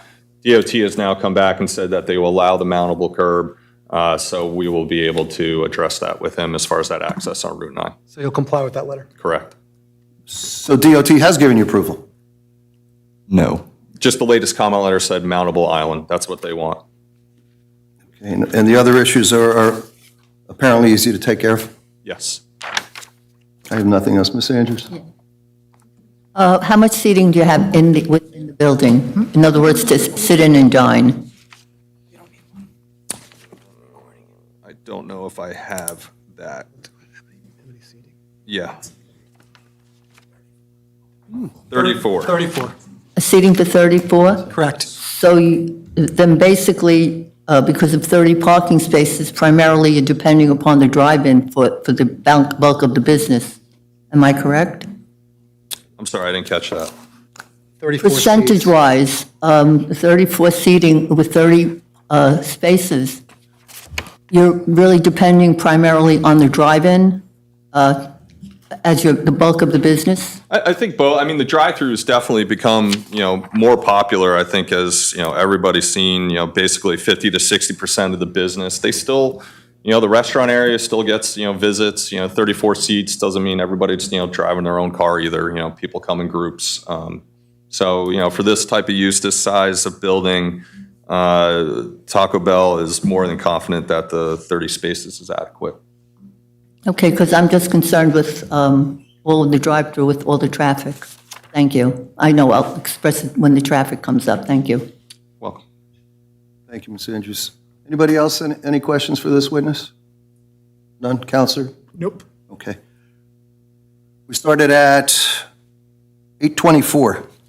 Request for additional time. Well, unfortunately, I can't make up more know you time. can't. So you have 2 more minutes left to do if you want to put anything else on the record. But I do have another application. I did say I was giving everybody 45 minutes. Understood, Mr. Chairman. Yeah. That's all we have then. Okay. You are going to have at least one more witness, I would assume, probably 2? 2 more. Okay. Can we set something up for a continuance to, We'd like that, yes. When is the next available hearing? we'll have to speak to Ms. Porcelli on that? October 15th. So nothing in September. October 15, carried without notice, 7:30? Yes. As Excellent. soon as the housekeeping business is done. Whatever the 5, 10 minutes is. Understood, Mr. Chairman. Okay. Thank you. This is matter 32-2025Z. It's Hazelbell. This is 1300 Route 9. This matter is going to be continued without further notice, scheduled for the agenda of October 15th, 2026. Mr. Policastro, thank you and your witnesses this evening. Thank you, counsel.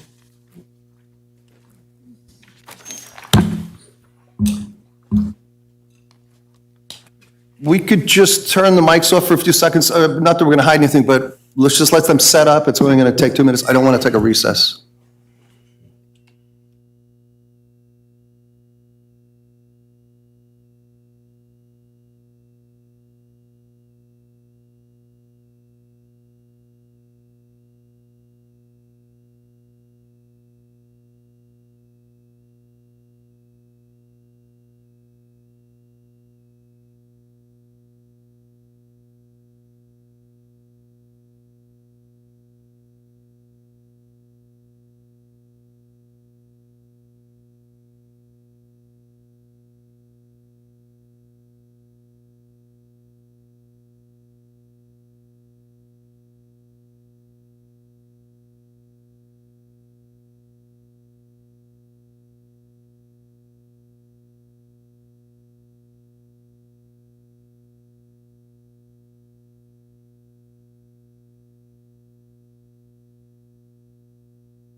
We just temporarily had the mics turned off while the next application was setting up. There's no need to call a roll. No one has left the dais.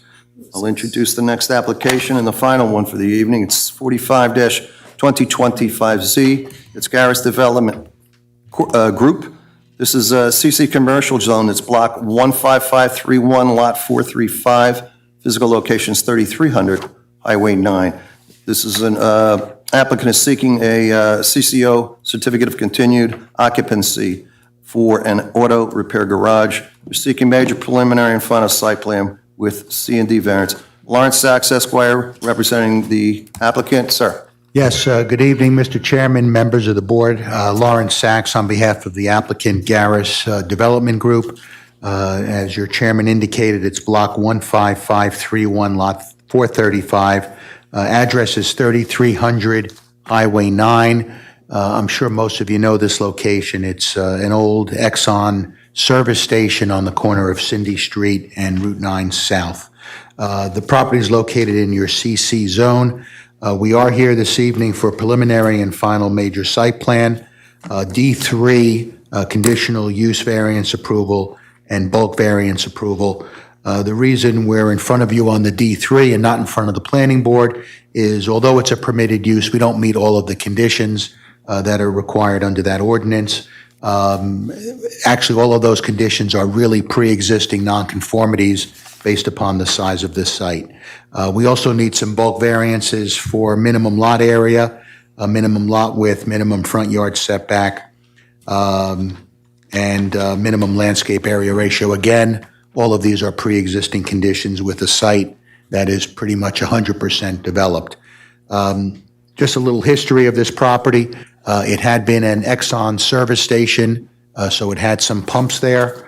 There was also an auto repair garage. The gas component was removed a number of years ago. There's an environmental cleanup going on with the DEP. They're monitoring wells on the site, and that's going to continue for some time. What we're looking to do is to reutilize the repair garage that's there now. It had not been in use for a number of years. It's a 3-bay repair garage, and we're just looking to reinstate the use of that, although, and you would think, well, why are we here? But we do need approval for that based upon your ordinance. Just to let you know one thing about this application, and it's referenced in some of the reports, or actually in the primary report from your staff, we are not proposing a car wash at this site.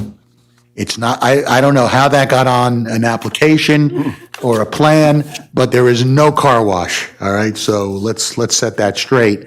And with the elimination of the car wash, we also don't need a parking variance now, because with the car wash use, we would have needed, I believe it was 20 parking spaces. We are providing 16, but only 12 are required with the auto repair. In terms of operations, I expected my client to be here this evening. He got stuck in Florida and couldn't make it back here with some airline issues. But just to let you know, and I'll represent to the board, the hours of operation of this proposed auto repair garage will be from 8 to 6, roughly. It won't be open 24/7, Monday through Saturday. There will be no outdoor repairs done on site. There will be no outdoor storage proposed on site. There will be no tires stored outside. It will be entirely confined to the auto repair facility, the 3 bays.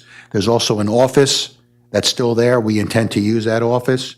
We will have 1 office employee. We plan on having no more than 3 mechanics here, probably 2, but, we do have the three bays.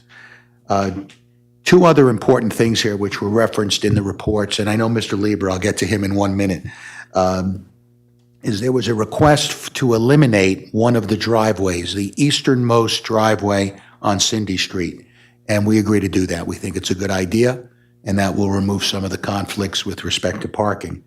And secondly, we're also agreeing to reverse the ingress and egress to the site off of Route 9.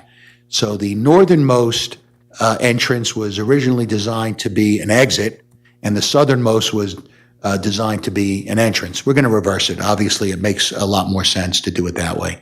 So those are 2 critical things that I think the board needed to hear from us. Enough hearing from me, Mr. Chairman, so if we can have Mr. Lieber sworn in, he'll go over what's being proposed. We went through your report. We believe we can comply with most of the conditions, but if he can be sworn in, I'll have him qualified. Sir, do you swear or affirm to tell the truth and nothing but the truth to help you God? Yes, I do. Please state your name and spell your last for the record. Mark with a C. My last name is Lieber, Leber.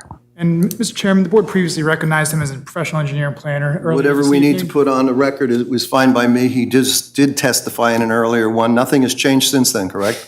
Your license wasn't revoked? I got older. You can continue recognizing. Yes. Okay. We recognize his expertise. Thank you.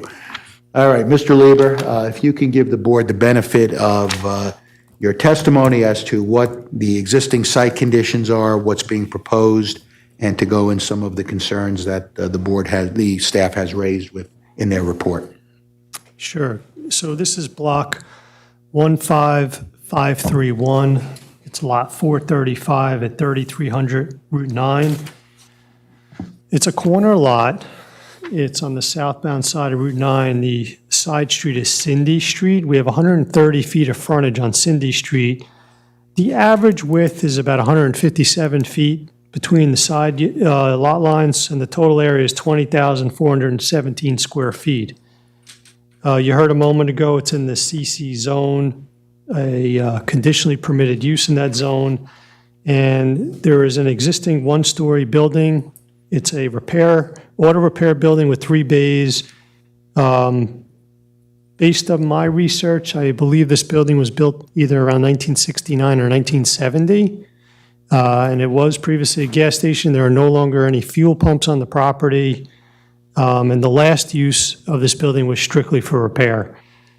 I estimate that the property is about 65% impervious. If you look at the property from either street, you'll see 2 driveways on each street, a large area of asphalt, And then behind the building is more or less a area that's enclosed in a fence that is non-impervious, but nonetheless not landscaped. So moving on.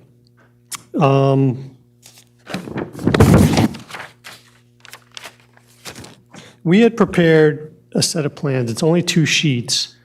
There aren't really any site improvements proposed. What we wanted to do is stripe a couple of parking spaces on the property and demonstrate that there's adequate lighting. There are 2 existing lights out there today.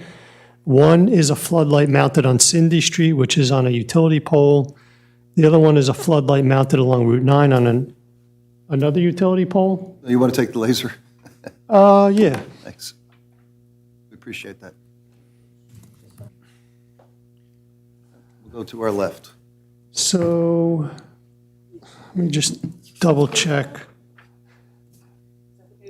Yeah, there's one pole here with a light shining into the property in this direction. And then there's one pole, I think it's off the screen though. Pan a little down.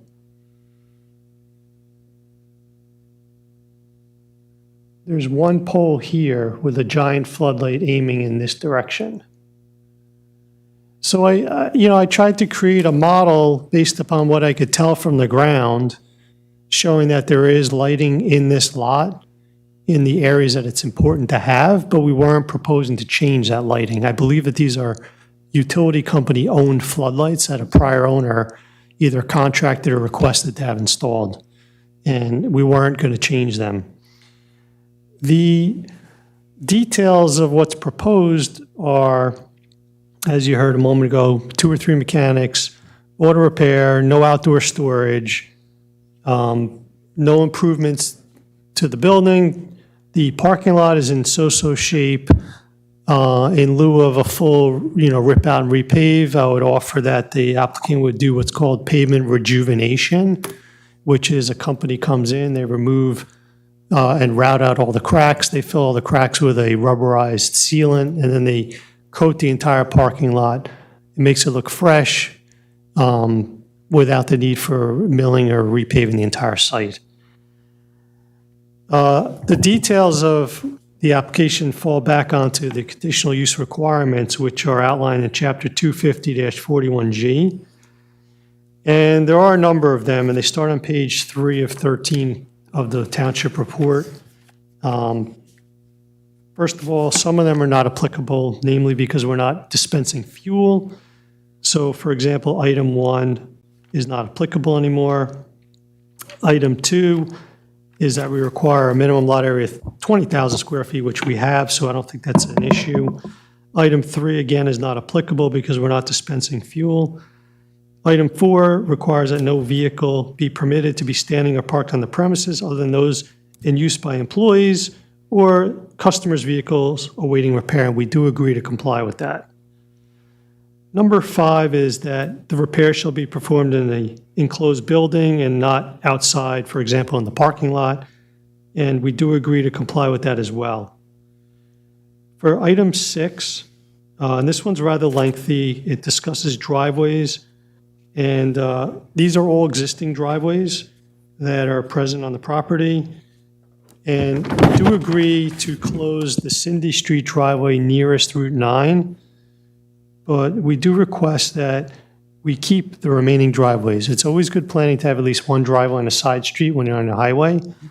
And for the purposes of NJDOT, the current configuration of the driveway, one being an entrance and one being an exit, while is preferred by them, is also an existing condition that we would like to retain. Would you point out the one that the different, on Cindy Street, the 2 different ones? There is a driveway up here we would keep. Driveway down here would go away. This would become an ingress only, that arrow's backwards. And this would become an out only, where, right turn out. And actually, Mr. Lieber, while we're talking about the elimination of the easternmost driveway on Cindy, that will avoid also any conflicts with those 5 vehicle spaces that you're showing. Right, there's another comment later on that these vehicles should be outfitted with either wheel stops or something to keep them from just driving straight out, in which case the driveway's going to go away.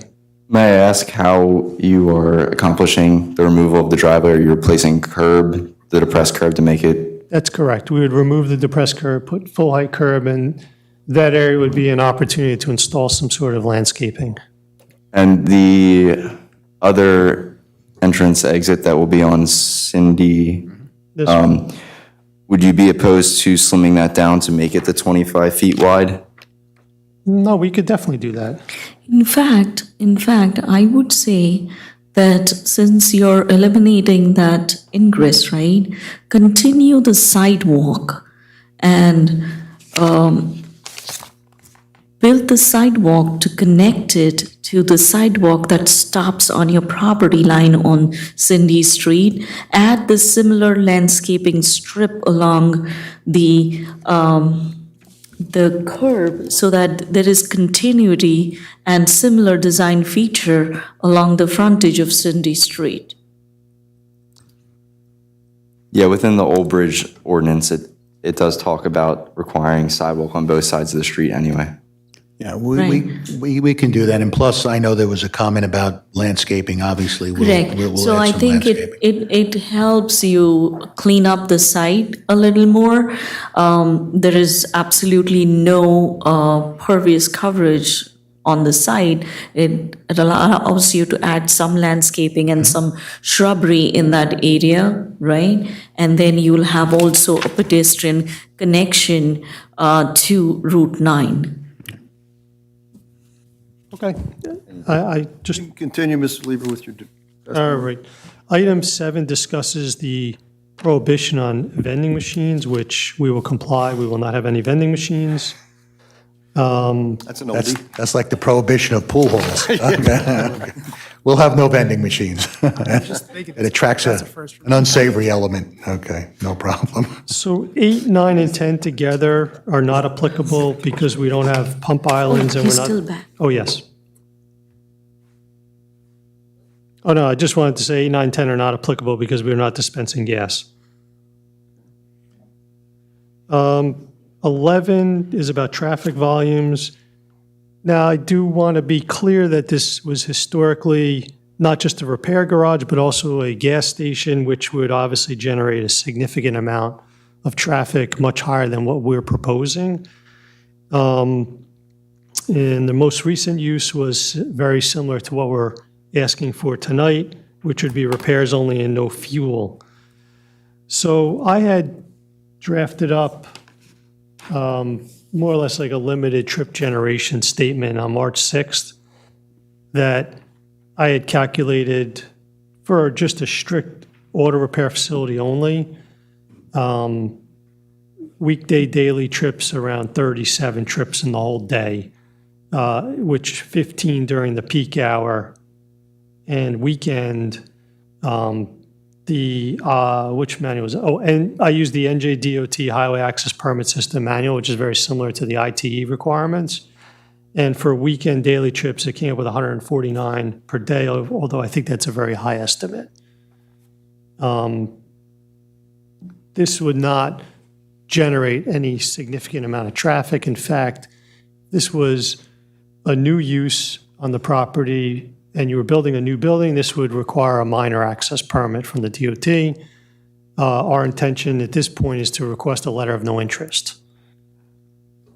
Are you testifying on behalf of as a traffic engineer? I know the term traffic engineer is used in this business, but I don't know that I'm not allowed to indicate what these trip generations are. Okay. And sorry, I missed what you said about contacting DOT. Yeah, we would like to request a letter of no interest for the application. Okay, so you will be sending out, okay. And Mr. Lieber, just so the record's clear, I guess the comment was whether or not the additional traffic from the proposed use will exceed a volume or capacity ratio of 0.8% on the, or 0.8 on the adjacent streets. Will that occur in your professional opinion? I actually have to defer to this gentleman on the board because I wasn't certain which street you were referring to. Cindy. Obviously, you're talking about 14 trips during a peak hour, is that? Yeah, I mean, it seems like it wouldn't exceed that. All right. And is that Cindy Street and Route 9 is a controlled intersection? Is a traffic light at that intersection? Not at, let me, yeah, there is. hold on, let me think. There is. Wait, I'm thinking. We'll take judicial notice that Cindy Street. No, there's a crosswalk and a light. There's a traffic signal there. All right. I guess the other concern was whether the additional traffic will increase the peak volume by 10% or more. Now, if you're looking at 10% or more, you got to factor in Route 9. Yes, certainly not. Certainly not. All right. And whether it's going to impact the level of service at the intersection of Cindy Street and Route 9. Do you see, in your opinion, will that have any impact there? I can't imagine it affecting this level of service. Okay. All right, and I think number 12 is not applicable as one of the conditions, correct? That's regarding 24-hour operation. All right. We'll leave the conditional use testimony to the end. Let's just go over, I think I indicated on the record, in terms of our bulk variances for off-street parking, with the elimination of the car wash now, do we require any parking variance? No. Okay, in fact, we have 16 proposed, we need 12. Correct. And, you know, they're proposed to be striped delineated spaces. Right now, there aren't any striped spaces. So we're going to be improving the situation. Okay. In terms of the waivers, we need a number of waivers here. And I think number 7 was really the critical waiver, which I think we've addressed. And I know the staff was pretty adamant that they would like to see that easternmost access drive eliminated. So certainly we're going to comply with that. We don't need a waiver. That's right. All right. Waivers for the other items, 8 through, I guess 8 through 15, would you consider those to be standard waivers? And based upon the nature of this site, can they be granted without any detriment to the site or to the public good? Yes, and namely because a lot of this is existing. We did previously just discuss having sidewalks. Yep. As part of the waivers, just to be clear. Yep. Sidewalks, the entrance, the driveway entrance, and. We're going to talk about Route 9 in a moment, but we have no issue with the sidewalks on Cindy Street. And sidewalks on Route 9 is east, okay. Quick question about DOT. So sorry, I missed that. So you're committed to the sidewalks on Route 9 as well, right? Well, not yet. Okay. Yeah, we have a request on that, maybe. Because I think we should have those fixed as well. I'm looking at them, they're in poor condition. The site has, I mean, you're asking for a use variance to serve the positive criteria. I really think you should clean up the site. The site has had a history. The use was never permitted. It was not legally allowed or permitted on the site. There has been stacking of numerous vehicles, a food truck. There were code violations issued. So if you're asking for a use variance from the board, I would really want to see that corner beautified. So if there are cracked sidewalks, and we would ask that you fix them. Yeah, I don't think we have any problem with that. There are existing sidewalks on Route 9. Certainly, if they need some TLC, we'll agree to do that. I guess our concern, Mark, maybe talk about we have driveways that are 2 driveways across there, which obviously don't have sidewalks now. What would be our preference with respect to that, Mr. Lieber? So the issue with Route 9 is the moment we do anything to change the configuration of those driveways, and that would include removing asphalt and running sidewalk across, now you're at DOT. And when you get to DOT, they're going to look at all of the non-conforming access items on this property, and they could make you upgrade the entire frontage. For example, if they don't want you to have 2 driveways anymore, then they could remove the existing condition of having 2 driveways, one in, one out. But again, you're asking for a use variance, right? So I get it that DOT might require, but that shouldn't be, to be blunt, that shouldn't be a problem, right? Yeah, and just to reiterate and to be clear, the township stance is they would like the sidewalk replaced, the driveways up to code. So we would prefer to be, and we would want to be part of DOT conversations in a pre-application meeting and a discussion. So we want to be part of that as a part of the approval.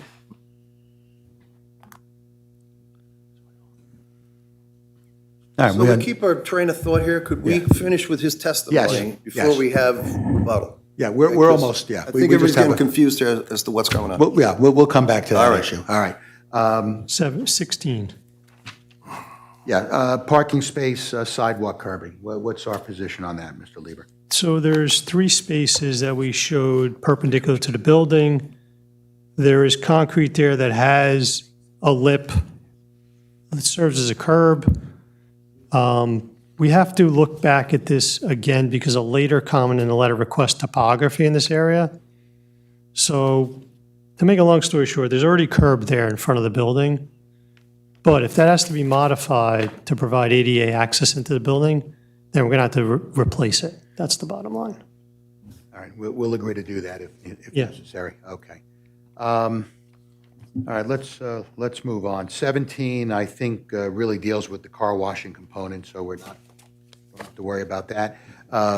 Just so the board is aware, on 18, we're not going to do any vehicle parts sales. We're not going to do any wrecker or hauling services. It's not the type of garage that can accommodate that. We're not doing any body work.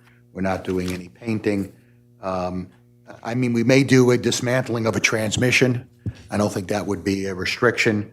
But, you know, certainly the other items are not going to be involved here. This is strictly going to be auto repair. 19, Mr. Lieber, we will agree to remove whatever food trucks or other vehicles are there. And I know Ms. Sawant had just mentioned that. Certainly we'll agree to do that. Yeah. 19B, there's a request to delineate the customer parking spaces, I guess, from the employee parking spaces or the vehicles that are being worked on. We will agree to post the appropriate signage for that. We only have 16 parking spaces, but we can certainly designate that. All right, 20 deals with new landscaping. We'll certainly agree to provide that additional landscaping on Cindy Street. And if we can provide some along Route 9, we'll do that as well. 21, I think our survey will probably have to be updated. Yeah. We will do that. Is that correct, Mr. Lieber?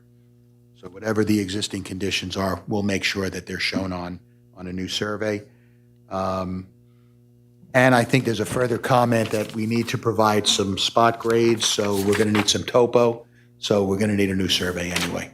So we'll make sure that that is compliant. That deals with 21. 22, we'll agree to restripe. That, I think, is the gist of that comment. So wherever we have to restripe those spaces, obviously, Right. refresh and rejuvenate the parking lot. 23, I think we addressed already, was reversing the ingress and egress off of Route 9. Yes. All right. 24, Mr. Lieber, can you comment on that quickly? It's more of a technical item that the side yard is technically along Route 9 here.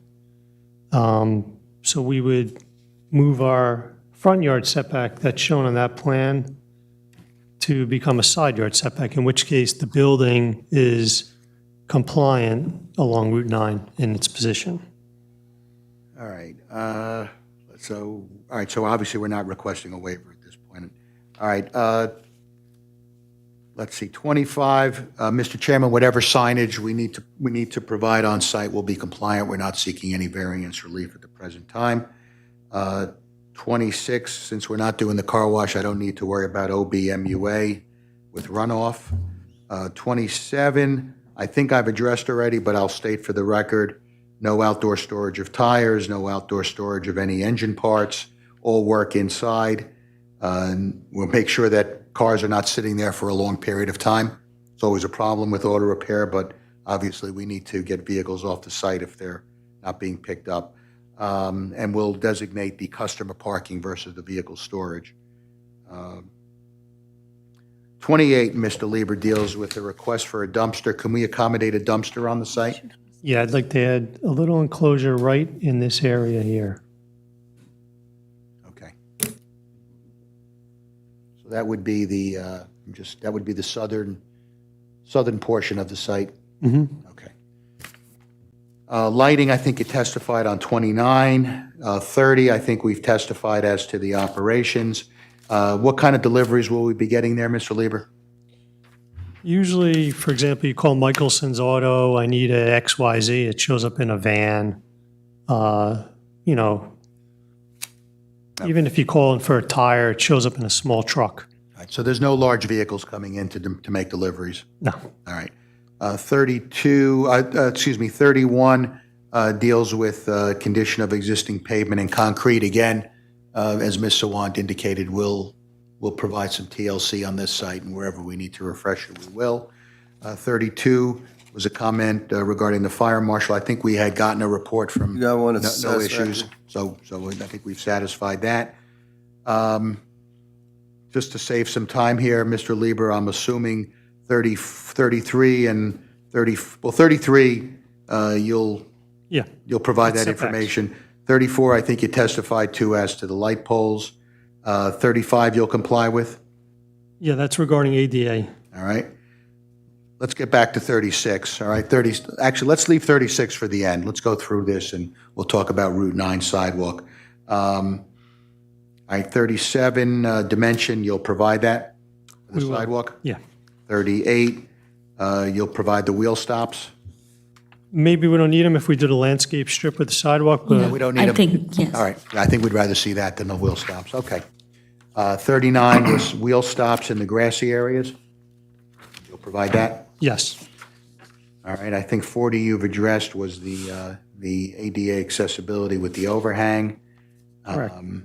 41 deals with, I think, the parking spaces along Route 9 encroaching into the right-of-way. You want to comment on that? So the striped area of the space is not in the right-of-way, but the pavement of the property does go beyond the property line. So, you know, I don't know, could we limit our maneuvering to just where the driveways are located? I think that would be most functional and practical, if that's okay with this gentleman here. Can you repeat that again? In other words, if we limit our maneuvering areas to only where the driveways actually cross the right-of-way line, would that be okay?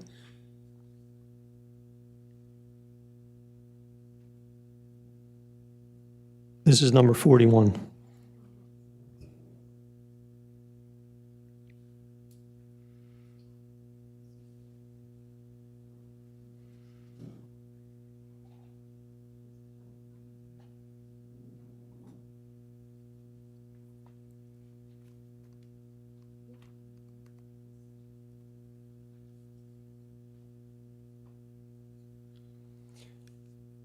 I think what the idea with that is, you shouldn't be driving, for example, over the sidewalk to avoid pulling into a parking space, something like that. Because it's all flat. We would prefer to not have maneuvering in outside of your property, AKA the right-of-way, especially if there will be landscaping and changes to the frontage anyway. And the concrete sidewalk, if we want that connection, then the maneuvering may not be possible at all on Okay. that side. Yeah, I mean, if you had to put landscaping, then that would certainly be a change, so, okay. All right. We agree in the end. All right, I think 42 and 43 are really survey issues, which we'll address when we do the topo. Yes. That's all right. And 44 deals with the spot grades. We'll provide that because we have to do the topography. 45, It's a gas line, that's what you're seeing in the photo. okay, fine. We're going to label that as well. This particular land surveyor did not do a utility survey, so when we go out and get topography, we're going to add all that. All right, 46, site drainage. All right. The building doesn't have any gutters, that's There's why no gutters on the downspouts. building now. All right. And we could add the drainage arrows once we have the topography. All right, so I think traffic we've addressed. We obviously will try to obtain a letter of no interest from DOT. However, we now may have to get an access permit or some type of DOT permit. And some sort of pre-application meeting with them as well. Okay, that's fine.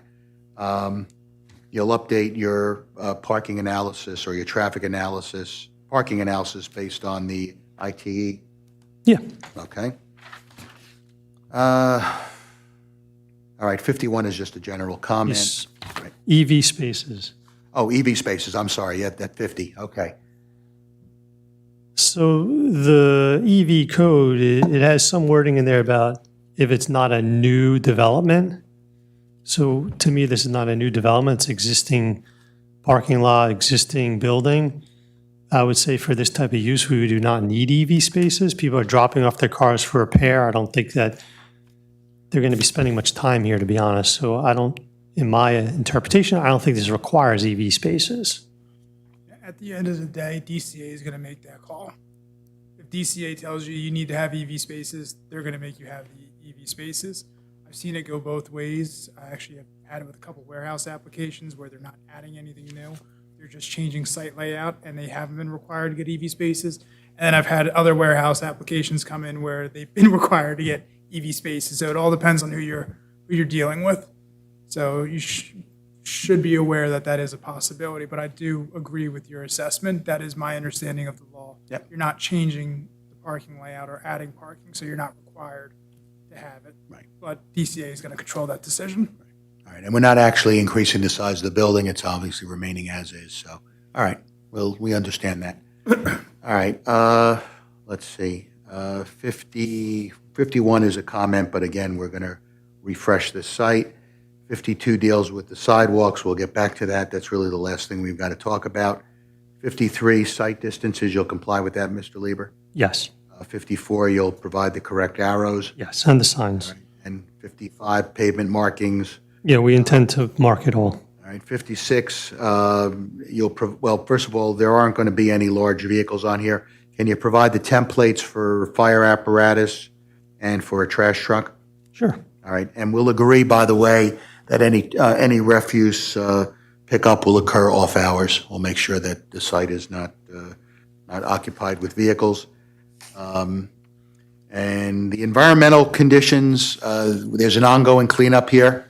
I know we've provided the report to your staff. Obviously, that's going to continue to be monitored. And, all right, I think the rest of it is just your standard comments regarding details and outside agency approvals. All right, so let's go to the last issue, which is sidewalks along Route 9. Let me make a suggestion, maybe. Rather than putting a sidewalk in, could we potentially do some type of cross-hatching to show that it's a pedestrian walkway? That may take us out of the realm of having to deal with DOT. But I mean, Larry- we'll agree to have a meeting with them, but Larry, there is already like sections of a concrete sidewalk. So it just makes sense to have that connected in terms of design. There'll be continuity. If you look on the other side of Cindy Street too, there is a sidewalk. So my preference would be to see a concrete sidewalk. And I get it, but again, you're asking for a use variance, right? So I would like to see that continuity, and especially with, NJ Transit and NJ DOT trying to develop this Route 9 corridor and encourage people to use more mass transit, the buses. I think it's quintessential to have these sidewalks connected and these missing pieces connected. So I would really recommend that we have a sidewalk. Without grading as well. it'll be a flush sidewalk, right? I mean, that's what it would have to be, because you've got a driveway entrance there, so. Yeah, and that's fine as long as it's ADA compliant, but without any grading information and just based on just site pictures, it looks like it's out of compliance for ADA anyway, and the township would prefer to have that upgraded within standards as well. All right, listen, I understand your staff's concerns, so we will do what we can do with DOT on that. You finished? Mr. Lieber, anything else? No, Let's cover the D3, okay. Now, was he going to change the hat? Yeah, let's cover the Okay. D3. Yeah, I mean, Put on your planner's hat now. it's not a terribly extensive planning analysis, only because in a D3 variance, we're really talking about what particular, features of the site make this such a, suitable location. The fact is that this site was built for this exact use. And that use was continuous up until maybe 2 years ago when was stopped being continuous. I'm not implying that the use was intentionally abandoned. There is wording in your code book for non-conforming uses that make it clear that abandonment requires intent to abandon. But again, we're looking at, I think it's 12 different conditions, and really only 2 of them apply to us. The rest we either comply with or they don't apply because we're not dispensing gas. And those 2 are we dramatically affecting or increasing in causing any detriment to traffic, which I would say we're not. And the other one is about the non-compliant access. And I think from, discussing this evening, we're making very good changes to both access on Cindy Street. We're adding landscaping. We're going to work with the board and set up this meeting with DOT to talk about the Route 9 frontage. So I think that in the end, as Ms. Vina had mentioned, the positives are that we're making a big improvement to the front of the property, which is really what people want to see when they come down the highway. I don't have any doubt that this site is not going to be able to accommodate the use because, again, this is exactly what it was built for. So in your professional opinion, and under the Coventry Square analysis, which I know was cited by Ms. Sawant, I guess the critical question is whether or not the site can accommodate the use, and it's suitable for this particular use. This had been a auto repair garage. That's right. It had also been a gas station and an auto repair garage, which, in your opinion, was that a more intensive use? Oh, yeah. Much more intensive use, all right. And let's talk a little bit about the bulk variances that are required here for minimum lot area, minimum lot width, minimum front yard setback, minimum rear yard setback, minimum landscape area ratio. Well, I guess we're going to improve the LAR on this now by providing some additional landscaping. But the other dimensional variances that are requested, that we're seeking relief for here, those are all pre-existing conditions, are they not? Yes, they are. And we're not even expanding the building, so we really can't change those. All right. And is there any land available to abate any of the variance relief here? We're surrounded by completely developed properties. We have a strip mall to our left, and we have residences behind us. All right. And in terms of proving this under a flexible C2 analysis, would the benefits of the variance relief that we're seeking outweigh any detriments to the surrounding area? Yes, we are not proposing any detriment to the public good. I actually think leaving the site the way it is a detriment. All right. Mr. Chairman, I don't have any further questions of Mr. Lieber. He certainly is available for any questioning by the board. Thank you, Mr. Sachs. Mr. Desi? Is that all you need? So first, as a planner, Okay.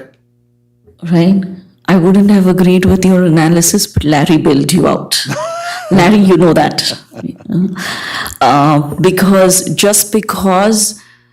it was an existing auto repair doesn't really mean much to me because it was not really permitted use or it was not a legally use of the site, right? But I think Larry, by asking the questions you asked, you covered the testimony. So I'm okay. Mr. Singh? Ms. Fernbeck?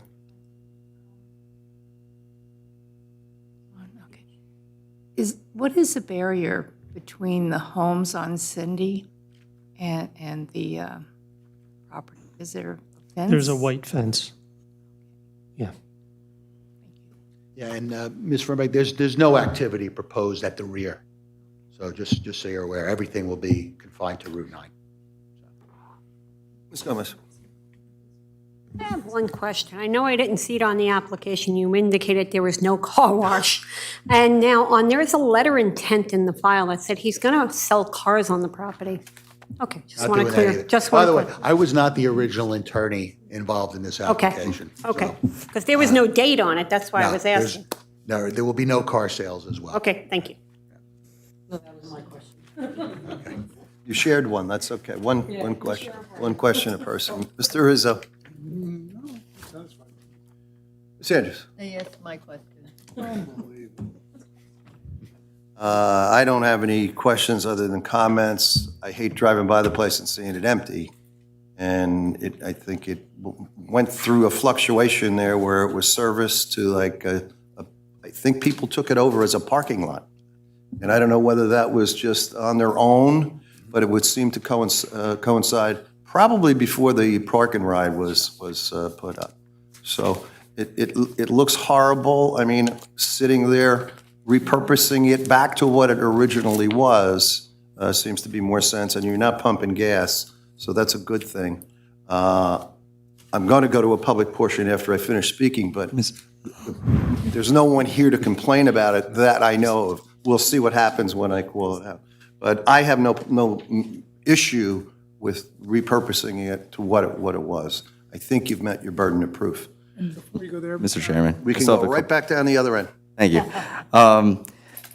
Just looking at this now, we talked about not having any maneuvering in the right-of-way now.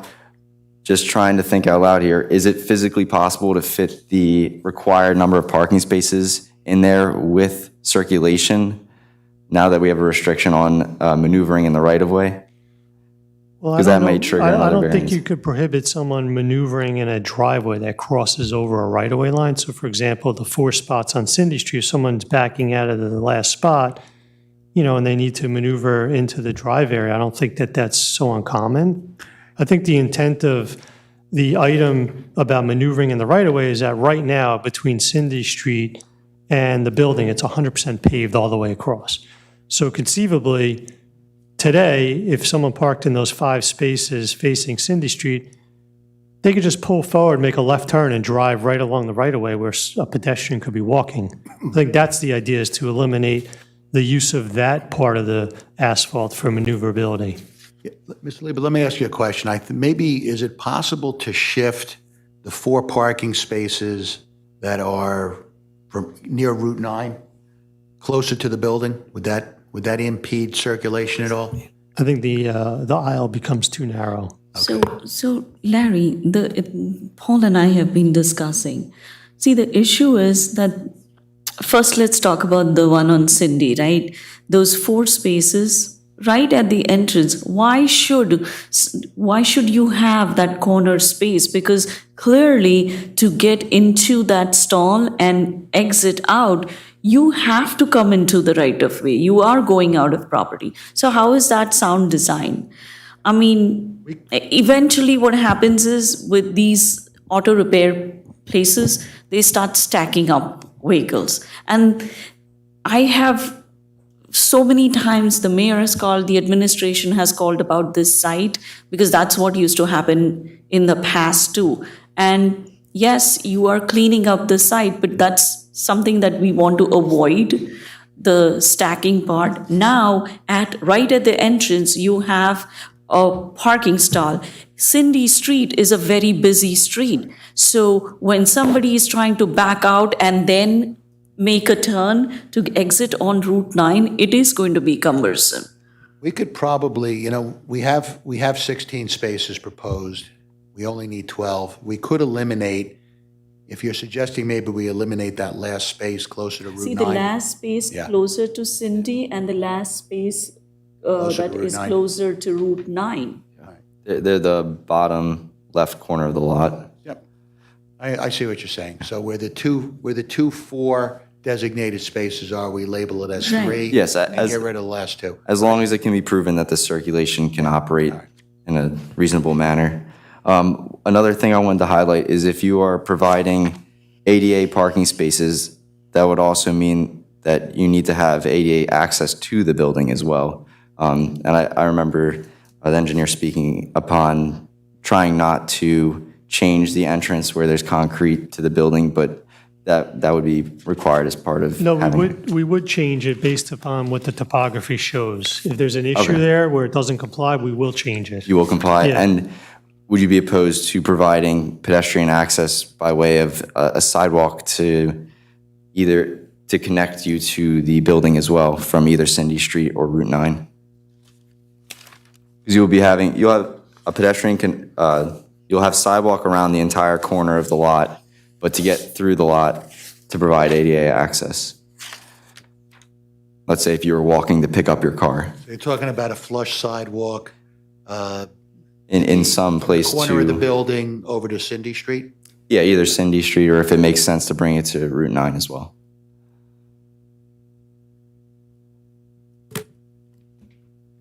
I don't know. Might be a little overkill, I'm not sure. I'll leave that up to the board. That's to the entrance of the building, is that what you're talking about? Yes, yes, Not to the bays? no, to allow a customer to go into the storefront.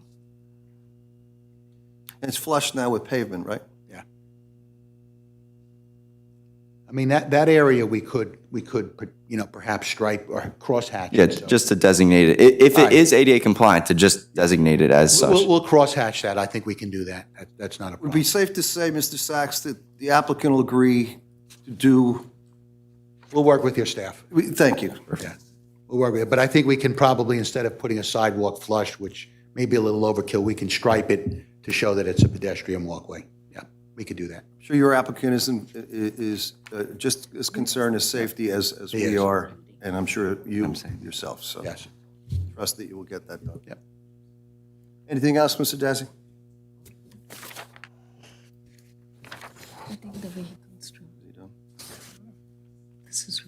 How many spaces will be dedicated to parking versus dedicated to vehicle storage for your operation? Well, again, we only have 3 mechanics and an office personnel, so 4 at most would be for the employees. So the vehicle storage probably limited to 10? I'm sorry, what was that? The vehicle. So then the vehicle storage limited to 10? You have 14 spaces, you've lost one. I just lost 2. Correct. So you have 14, I'll have 14. right? Yeah, I guess we would have 10, correct. And Right. plus, we can obviously have vehicles inside the garage. Right. So, but on On-site. outdoors, yeah, I think should the board act favorably, that should be one of the conditions to avoid Stacking. overstacking. How many you want to put in? 10. Total 10 with the No, employees? 4 And outside. employee parking and 10 vehicles. Customers' cars on the property. Yes, Does that include the back? yes, total. Total. Well, we've got 3 in the, Yeah, you got 3 you got inside. 13 total. Yeah, So. exactly. That is all that I have at this time, Mr. Chairman. Thank you. Anything else, Mr. Watt? Okay, final time, go through the board, and then I'm going to open the public portion. Last chance. Nope. Coming down? Yes. Yes, go ahead. Forgot about this. The environmental risk index, I know that they test it from the 1992. Do you have any kind of documentation from what they say? What because I didn't see anything in that with regards to the risk, You mean? the ERI. We did provide, I think there was a report provided, a recent report that you guys should have had access to, right? Hold on. I do not believe our office received it. Okay, so we submitted a letter April 2nd from Synergy. This is the company that's been overseeing the cleanup. It states that the final remedial solution for the site includes the continued injection of magnesium sulfate into the groundwater to enhance the natural degradation of residual petroleum hydrocarbons. It says those injections are scheduled to end in 2028. Yep. And then at that time, their LSRP should be able to issue an unrestricted RAO or RAP, which goes back to DEP based upon the readings that are taken. Yeah, your staff has that, because I know they referenced it Okay, in the. because it didn't show it in the papers that I read. Thank you. Counselor, anything from you? Nothing from me, All Mr. Chairman. Thank right. you. I'm going to open the public portion on this 45-2025Z, 3300 Highway 9. Anyone here in the courtroom wish to be heard? Seeing no one in the courtroom, other than the people on the dais and the applicant's attorney, I'll close the public portion. Yes, Mr. Chairman. Final comments, Mr. Sachs, are you looking for a vote? Yes, I am, Mr. Chairman. So I'd be requesting a vote, obviously, for the D3 use variance, the bulk variance. Bulk variances, the design waivers, and also for a certificate of continued occupancy, and obviously preliminary and final major site plan. I think we've demonstrated to the board that we can achieve those votes. I appreciate the comments from your staff, and I think what's hopefully come out of this meeting is you'll have a very nice site, a vast improvement over what's there now. And with condition you're going to work with the staff to Yes, correct the issues on property yes, to bring it up to standards. we will. All right. Counselor? One motion, Mr. Chairman. Board members, any final comments or questions? None? Okay. This is for major, preliminary, and final site plan with C and D variance. Is someone interested in moving that for an approval? Andrews will move it. Is there Second, Izzo. It's moved in second. Roll call, please. Ms. Andrews? Yes. Ms. Gomez? Yes. Mr. Izzo? Yes. Spinelli? Yes. Mr. Singh? Yes. Ms. Fernbach? Yes. Chairman Sullivan? As I previously stated, I'll be happy to see something back there again. It's an eyesore that's just sitting there vacant. My vote is yes. Thank you. Thank you, Mr. Chairman, members of the board. Thank you, Counselor, and Mr. Lieber, for your doubleheader tonight. Just came in from South Carolina for this. And you know what? I think I may have gotten done in maybe 48 minutes. You were almost on overtime, sir. Okay. Board, that is the last application for the evening. Under general public comments, there is no one here in the courtroom for any such comment, so we'll move on from that. Anything final from the township, Ms. Sawant? No?